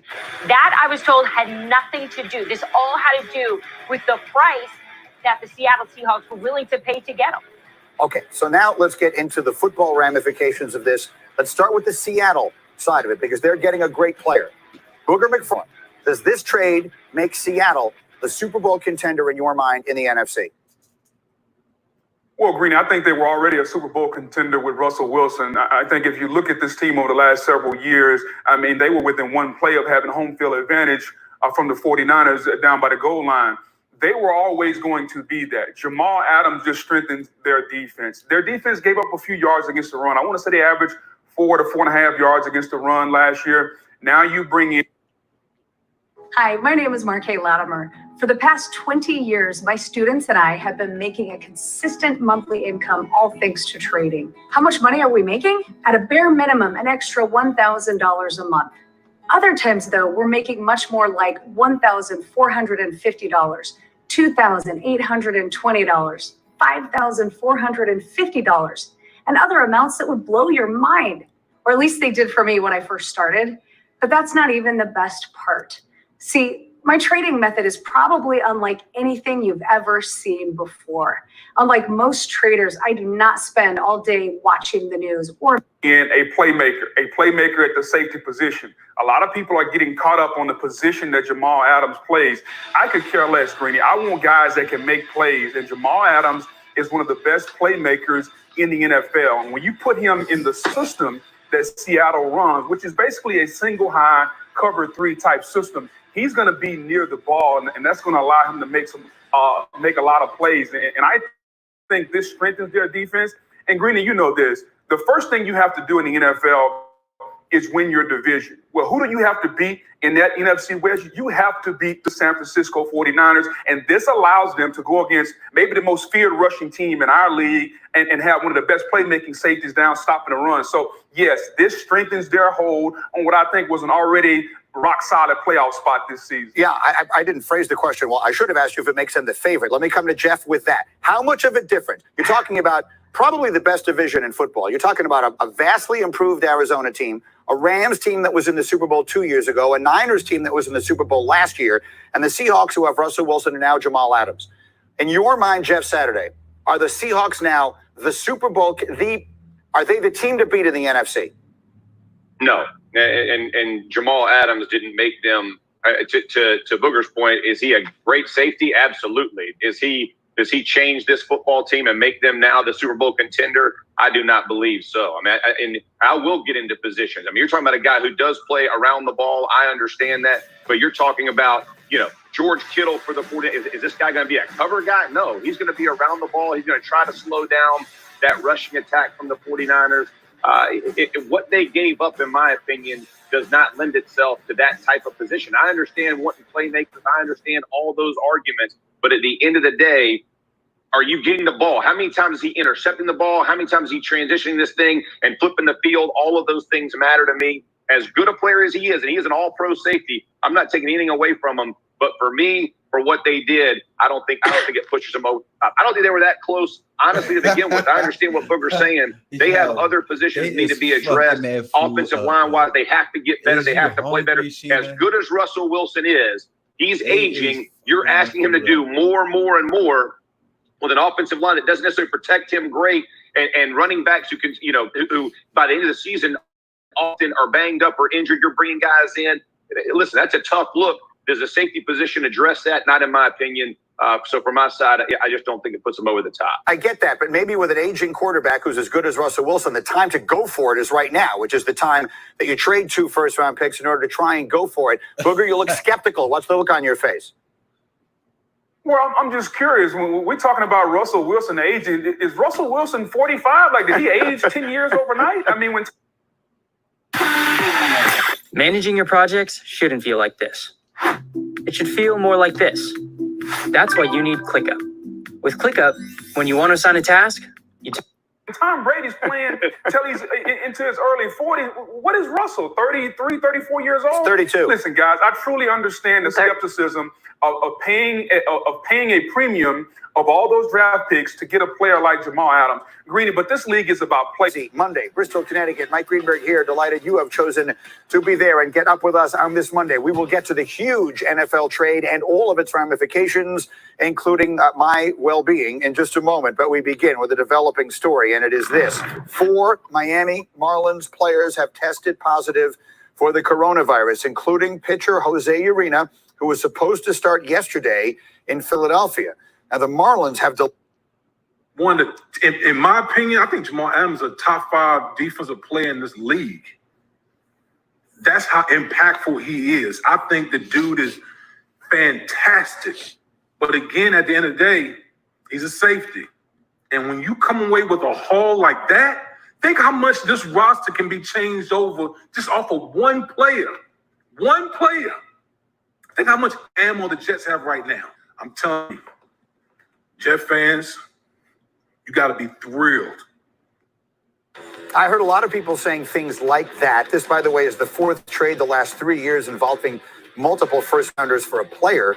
It's the 3rd time since 2018, a defensive player was traded for multiple first-round picks. Before that, it hadn't happened since 1988. And let me bring in two people who know the Jets organization well. Mike Tannenbaum was the general manager of the Jets, and Kimberly Martin. She and I first met when she was covering the Jets on the beat for Newsday. And so, Kimberly, I'll start with you. Just when you heard this trade, what was your reaction relative to who wins and who loses? We just heard Damian Woody say he thinks the Jets did extremely well. What was your reaction? My first reaction was Joe Douglas got what? For who? I mean, Jamal Adams, great player, but this could be a transformational draft for Joe Douglas. I think he's a big winner because now he puts his stamp on this team. This is his roster. He's got a lot of picks going forward. So this could be good, potentially. This is great for Jamal Adams, but for the Jets fans, you know, you got to wait till next year. That's another thing for them. Kimberly, the other thought that comes immediately to mind, and I understand that Joe Douglas has nothing to do with what I'm about to say, but Jet fans have not exactly been conditioned to expect great things from their first-round picks. From 2013 through 17, so that's 5 years worth of picks, the Jets had 6 first-round picks. Before any of them got to their second contract, they had traded 5 of them and cut the other. So there is a history of absolutely terrible drafting with the Jets going back over the last, let's call it, decade. It's a little less than that. And thus, could you blame a Jet fan, and I'll just raise my hand, for being skeptical about what to expect here? Kimberly. No, not at all. Listen, I lived through the Idzik 12. I was in the room on draft day when he took 12 players in 2014. How many?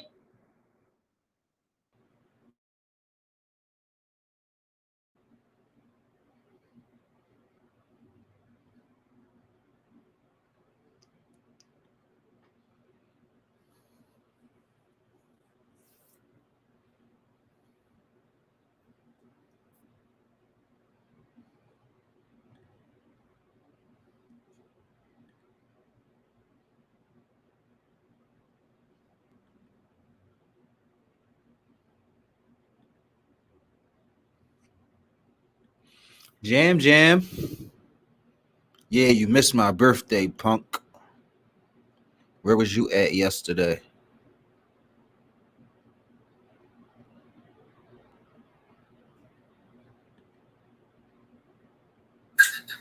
How is it? Soy sauce and a vinegar. And we also have some lemon here. Yes, okay, let's put in the middle. Shrimp nuggets. Yeah, that's for him. That's for you, honey. That's for me. So one for you. Vegetables, fruit, eggs. Yes. My favorite, guys, crab. So let's start, honey. Okay. I'm excited. This one. They say you can literally eat everything from a crab, right? Mm-hmm. Except for the shell. By the way, what do you call it, honey? Soybeans. We have soya buns as well. So we don't have any rice, but we have soya beans and some vegetables in here. Kain kami, guys. Oh, it's been a while. It's actually been requested, diba? For us to eat the mukbang, Several times. So ngayon, kakain na kami, guys. Look at that. Tara, kakain na kami. Kamayin kami, guys. I'm going to get you. Cheers, baby. Cheers. Cheers. Let's fight. So fight. Ooh. Yummy. Drips, everything drips out. It's so yummy. I just boiled it, but actually with just a little bit of coconut, guys. So it's just simple boil, everything. Maybe I will put the ingredients below, by the way. Yummy. Sorry, Mr. Graf. Wow. Well, you're mine now. So yummy. Kain tayo, eh. Okay. It's actually the first time I'm eating fresh crab.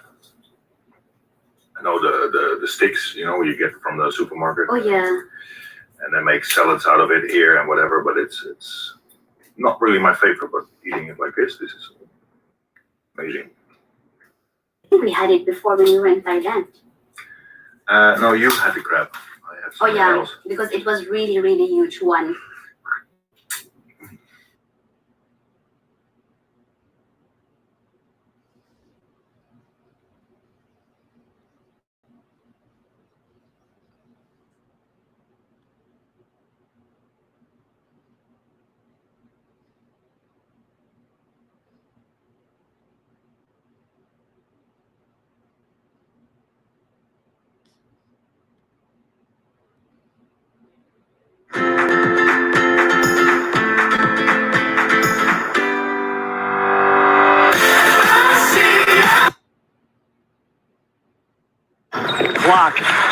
Portland won at 101-99. But this is a Portland team, as that bigs that has guards that do what a lot of guards do in this league. It's more of a traditional matchup that you face. Pascal Siakam from. We saw their defense really ramp up throughout the course of the game. And any coach will tell you, the offense will come. McCollum gets it to right side, jumper, and here's Ibaka, and he drills the three for Damian Lillard, but then you extend that title run, and then you have the World Cup where he won gold as well. That McCaw is not playing today, against Portland, and Nurse said that McCaw is working through a recurring physical issue. And Joe just talked about that just in practices. You have to take such a wide path to navigate him as a defender. Lowry, contested three, that one drops. Able to put themselves in position to be in second place in the East. Anunoby trying to work on Zach Collins. Collins will get. Somebody's going to have to guard one of those more mobile. Zach, once again. Boy, I tell you, he did it in the first game, Tom. Now he switched sides of the court. In this quarter for the Raptors. Another example of it, though, Jordan. You got the drive. Zach and Hassan both down there. Anthony. CJ working against Davis. 5 seconds left. Scissor grip between his legs. Step back three-pointer. CJ McCollum. Don't do it to him. Flips it over to Simons. Simons defended by Thomas. CJ pull up three over Thomas. Gets that one to. Rotation was good. Maybe we get back a little sooner. So we're set a little bit better. Thomas knocks down the corner three. And CJ. Damian Lillard, left foot inflammation. Coach Stotts does say expects him to play in that third scrimmage. Melo inside turnaround jumper. That rattles in, and the Blazers push their lead to 2. Lowry trying to push it against Ant. Tries to get contact. Tough shot, no call. Nurkic spin dribble against Gasol up top. Sets the screen on Thomas. Frees up some space for Gary Trent Jr. He'll go ahead and pop that bunny. And Blazers back up 2. Collins, a chance to work against Ibaka. Ibaka tries to swipe away at it. Feinted by Siakam. And how about Zach Collins with the turnaround jump? Appreciate how much genuine love. Like, this isn't PR. This isn't, trying to show, look at me as Nurk gets the jump hook. As Ibaka gathers it. Here comes Lowry back the other way. Pace is slowed down a little bit. Lowry tries to challenge Nurk, and Siakam trying to challenge Zach. Zach doing a good job staying in front. Siakam trying to throw a couple of spin moves, and back come the Blazers. CJ, you got to go back to Nurk. CJ working the middle. Nice split. Little lollipop drop. Gary Trent Jr. gets the loose ball. CJ flips it over to Nurk. Nurk, thoughts of a second three. And Yusuf Nurkic splashes the glass. The thing that makes them so good on their defensive end, they can switch things, take you out of your offense, and still defend the drive. CJ in transition. 13-second differential. CJ for the deep three gets deflected. Melo with the offensive rebound. CJ, Carmelo, Nurkic, white side, and Gary Trent Jr. No Damian Lillard out with that left foot inflammation. Siakam casts one up over way by Powell. Powell in transition. CJ tries to corral him. Powell feeds it down to Anunoby. Few little pivot. Gathers though. Goes baseline. Feeds Ibaka. Ibaka, that's short. Nurk taps the rebound away. Powell tries another floater. Finally, third time is a charm for the Raptors. That play originated in the lower defensive box. So once that's the case, the restricted area is full. Lowry working against Gary Trent Jr. Bounce pass to Ibaka. Ibaka, nice down the lane. Right hand off the glass. Here comes CJ. CJ working against Powell. Tries to get to the baseline. Beautiful pass to Melo. And Melo elevates for the slam. Lowry feeds Powell. Powell back to Ibaka. Ibaka tries another three. That's good. So Ibaka, who had 18 hurt by Whiteside. So the Blazers show. It gave you freedom. It gave you independence. Auto mechanics are in demand. And at Universal Technical Institute, you could graduate in less than a year.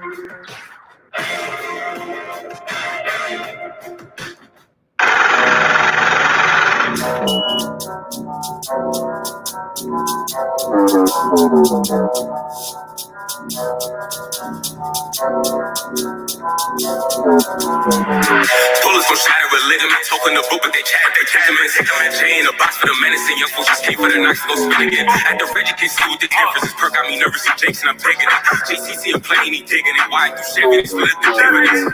Bullets gon' shatter a ligament. Talking the book, but they chat. Protect them and take them and chain. A box for the menacing young folks just came for the knocks to go spin again. At the red, you can see what the difference is. Perk got me nervous, see Jason, I'm digging it. JCC a plane, he digging it. Why do Chevy, split the dividends. We keep the knocks in the beam, we're dropping the queens, we flocking the Adidas. Free Fleo, Jets, the Reaper, Creeper, booting and turning my speakers. Link up, she a believer. Shorty gon' kick it like FIFA, feeding the meters. Drip got me leaking, GB the reason. I see the Jets, I'ma leave him.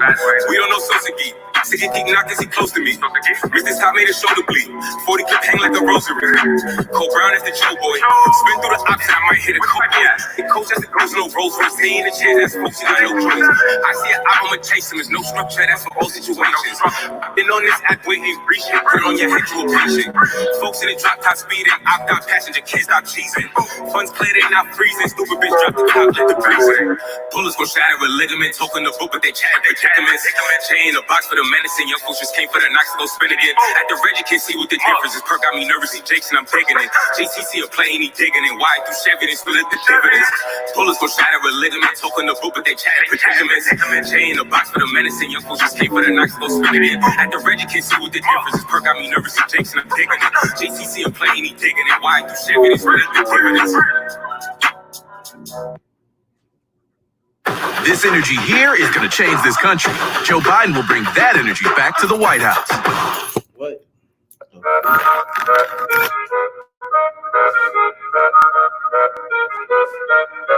Bruce KK.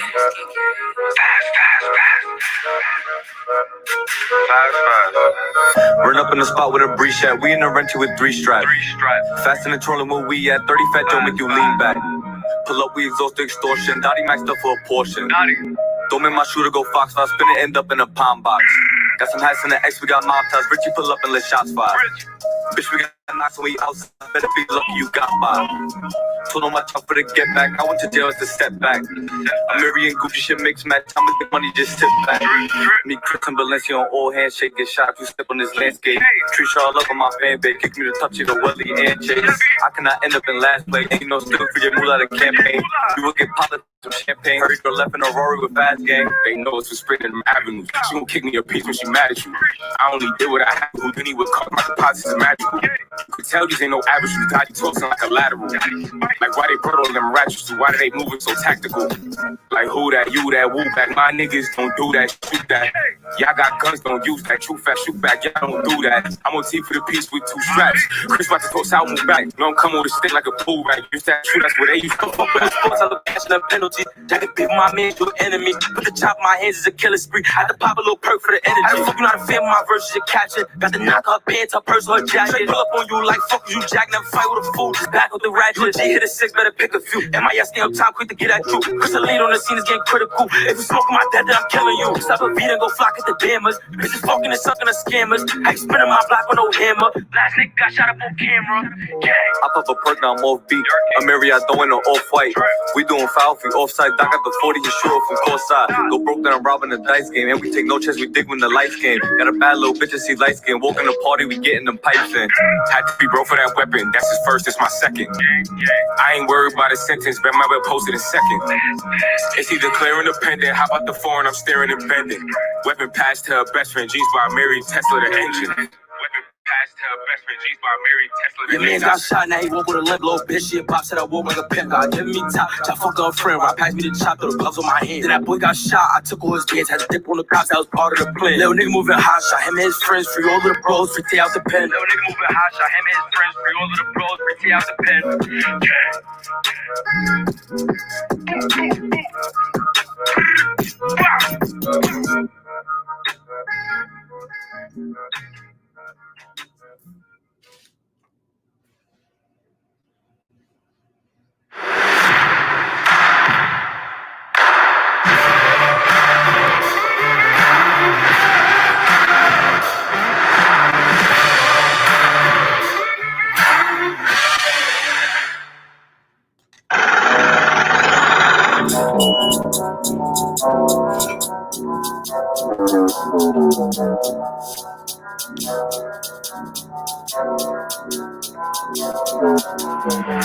Bullets gon' shatter a ligament, talking the book, but they chat. Chain a box for the menacing young folks just came for the knocks, go spin again. At the Reggie can't see what the difference is. Perk got me nervous, and Jason, I'm taking it. JCC a plane, he digging it. Why do Chevy, they split the dividends. Bullets gon' shatter a ligament, talking the book, but they chat. Chain a box for the menacing young folks just came for the knocks, go spin again. At the Reggie can't see what the difference is. Perk got me nervous, and Jason, I'm taking it. JCC a plane, he digging it. Why do Chevy, they split the dividends. We keep the knocks in the beam, and dropping the queens, we flocking the Adidas. Free flea on jets, the reaper, creeper, booting and turning my speakers. Link up, she a believer. Shorty gon' kick it like FIFA, feeding the meters. Drip got me leaking, GB the reason. I see the jakes, I'ma leave him. We don't know Sosaki. City keep knocking, he close to me. Missed his top, made his shoulder bleed. 40 clip hang like a rosary. Cole Brown is the Joe boy. Spin through the option, I might hit a coke boy. Hit coach as the ghost, no Rolls Royce. He in the chair, that's folks, you got no choice. I see an eye, I'ma chase him. There's no structure, that's for all situations. I've been on this act waiting, breach shit, put it on your head, you a patient. Folks in the drop top speeding, opt out passenger, kids stop cheesing. Funds play, they not freezing. Stupid bitch drop the top, let the breeze. Bullets gon' shatter a ligament, talking the book, but they chat. Chain a box for the menacing young folks just came for the knocks, go spin again. At the Reggie can't see what the difference is. Perk got me nervous, he Jason, I'm taking it. JCC a plane, he digging it. Why do Chevy, they split the dividends. Bullets gon' shatter a ligament, talking the book, but they chat. Chain a box for the menacing young folks just came for the knocks, go spin again. At the Reggie can't see what the difference is. Perk got me nervous, he Jason, I'm taking it. JCC a plane, he digging it. Why do Chevy, they split the dividends.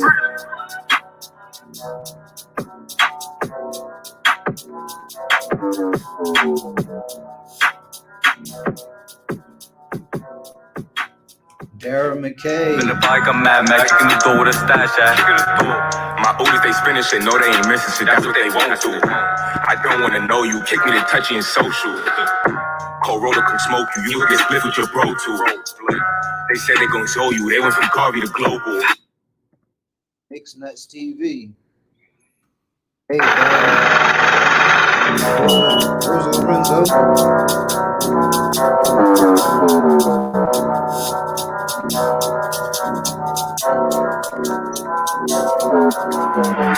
Bullets gon' shatter a ligament, talking the book, but they chat. Chain a box for the menacing young folks just came for the knocks, go spin again. At the Reggie can't see what the difference is. Perk got me nervous, he Jason, I'm taking it. JCC a plane, he digging it. Why do Chevy, they split the dividends. Bullets gon' shatter a ligament, talking the book, but they chat. Chain a box for the menacing young folks just came for the knocks, go spin again. At the Reggie can't see what the difference is. Perk got me nervous, he Jason, I'm taking it. JCC a plane, he digging it. Why do Chevy, they split the dividends.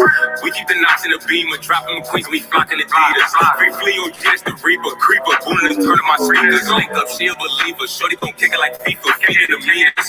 Drip got me leaking, GB the reason. I see the dick, I'ma leave him. We don't know Sosaki. City keep knocking, he close to me. Missed his shoulder bleed. 40 clip hang like a rosary. Cole Brown is the Joe boy. Spin through the option, I might hit a coke boy.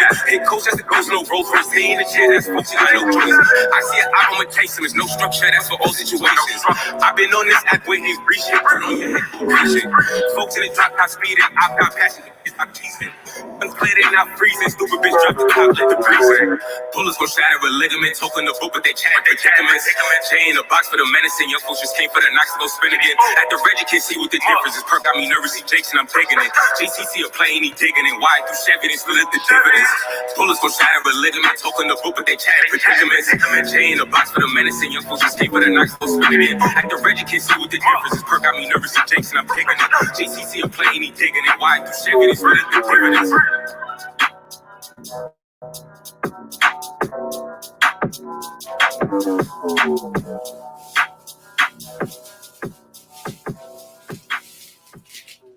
In the bike, I'm Mad Max, chicken the door with a stash at. My oldest, they spinning shit, no, they ain't missing shit, that's what they won't do. I don't wanna know you, kick me to touchy and social. Cold roller can smoke you, you get split with your bro too. They said they gon' show you, they went from Garvey to global. 5 more likes to 100 likes, y'all. Let's get these likes up real quick.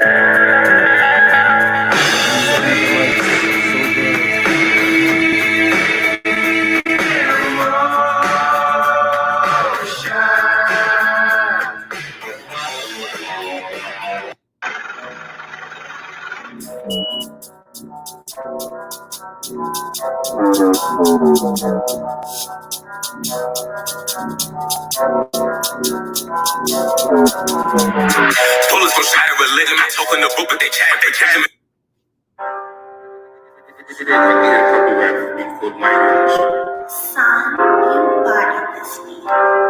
Smash.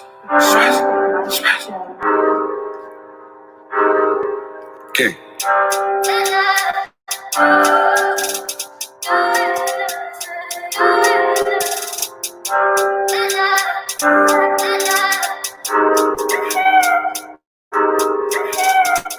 Far B, stupid.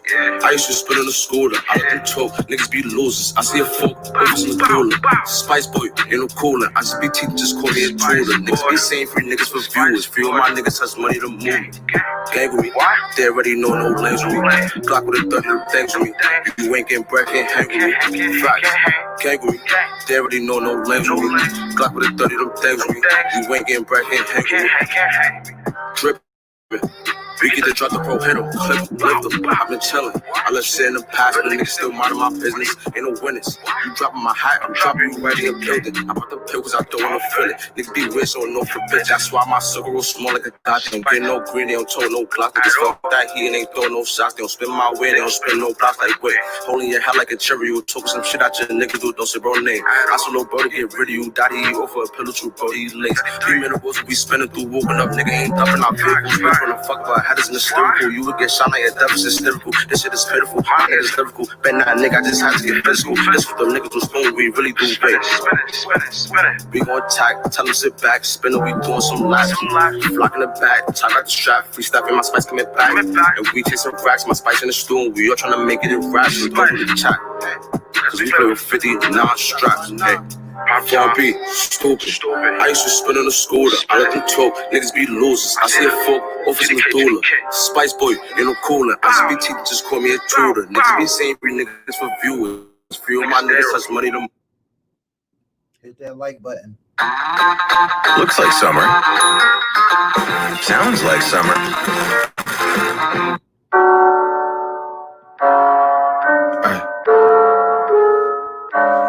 Till I want on the brim, bitch. Come and suck on the brim, bitch.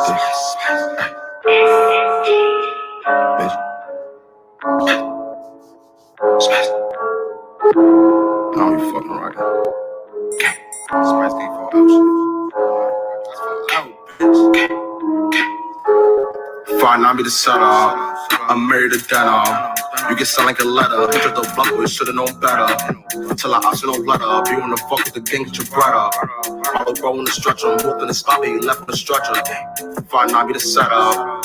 I'm married to Dana. You get sound like a letter. Hit the block, we should've known better. Till I option no letter. If you wanna fuck with the gang, get your bread up.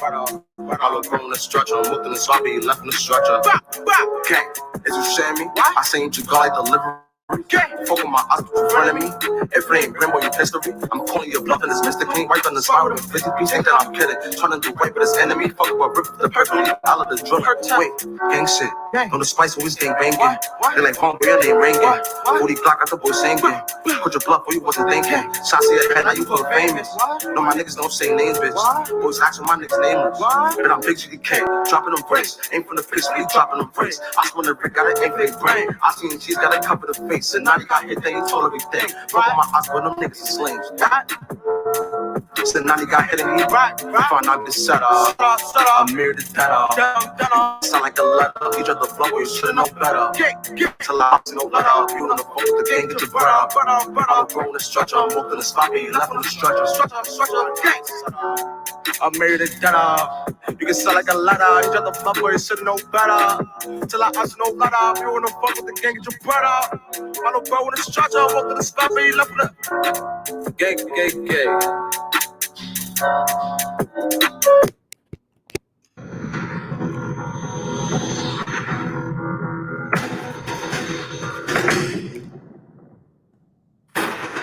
He have done something incredible that many considered impossible until now. Most of the time when people think of electricity, they think of lighting. But half of the energy in the world. Hit that like button. 3 more likes. Yo, listen, man, y'all niggas hold the vibes, man. Oh.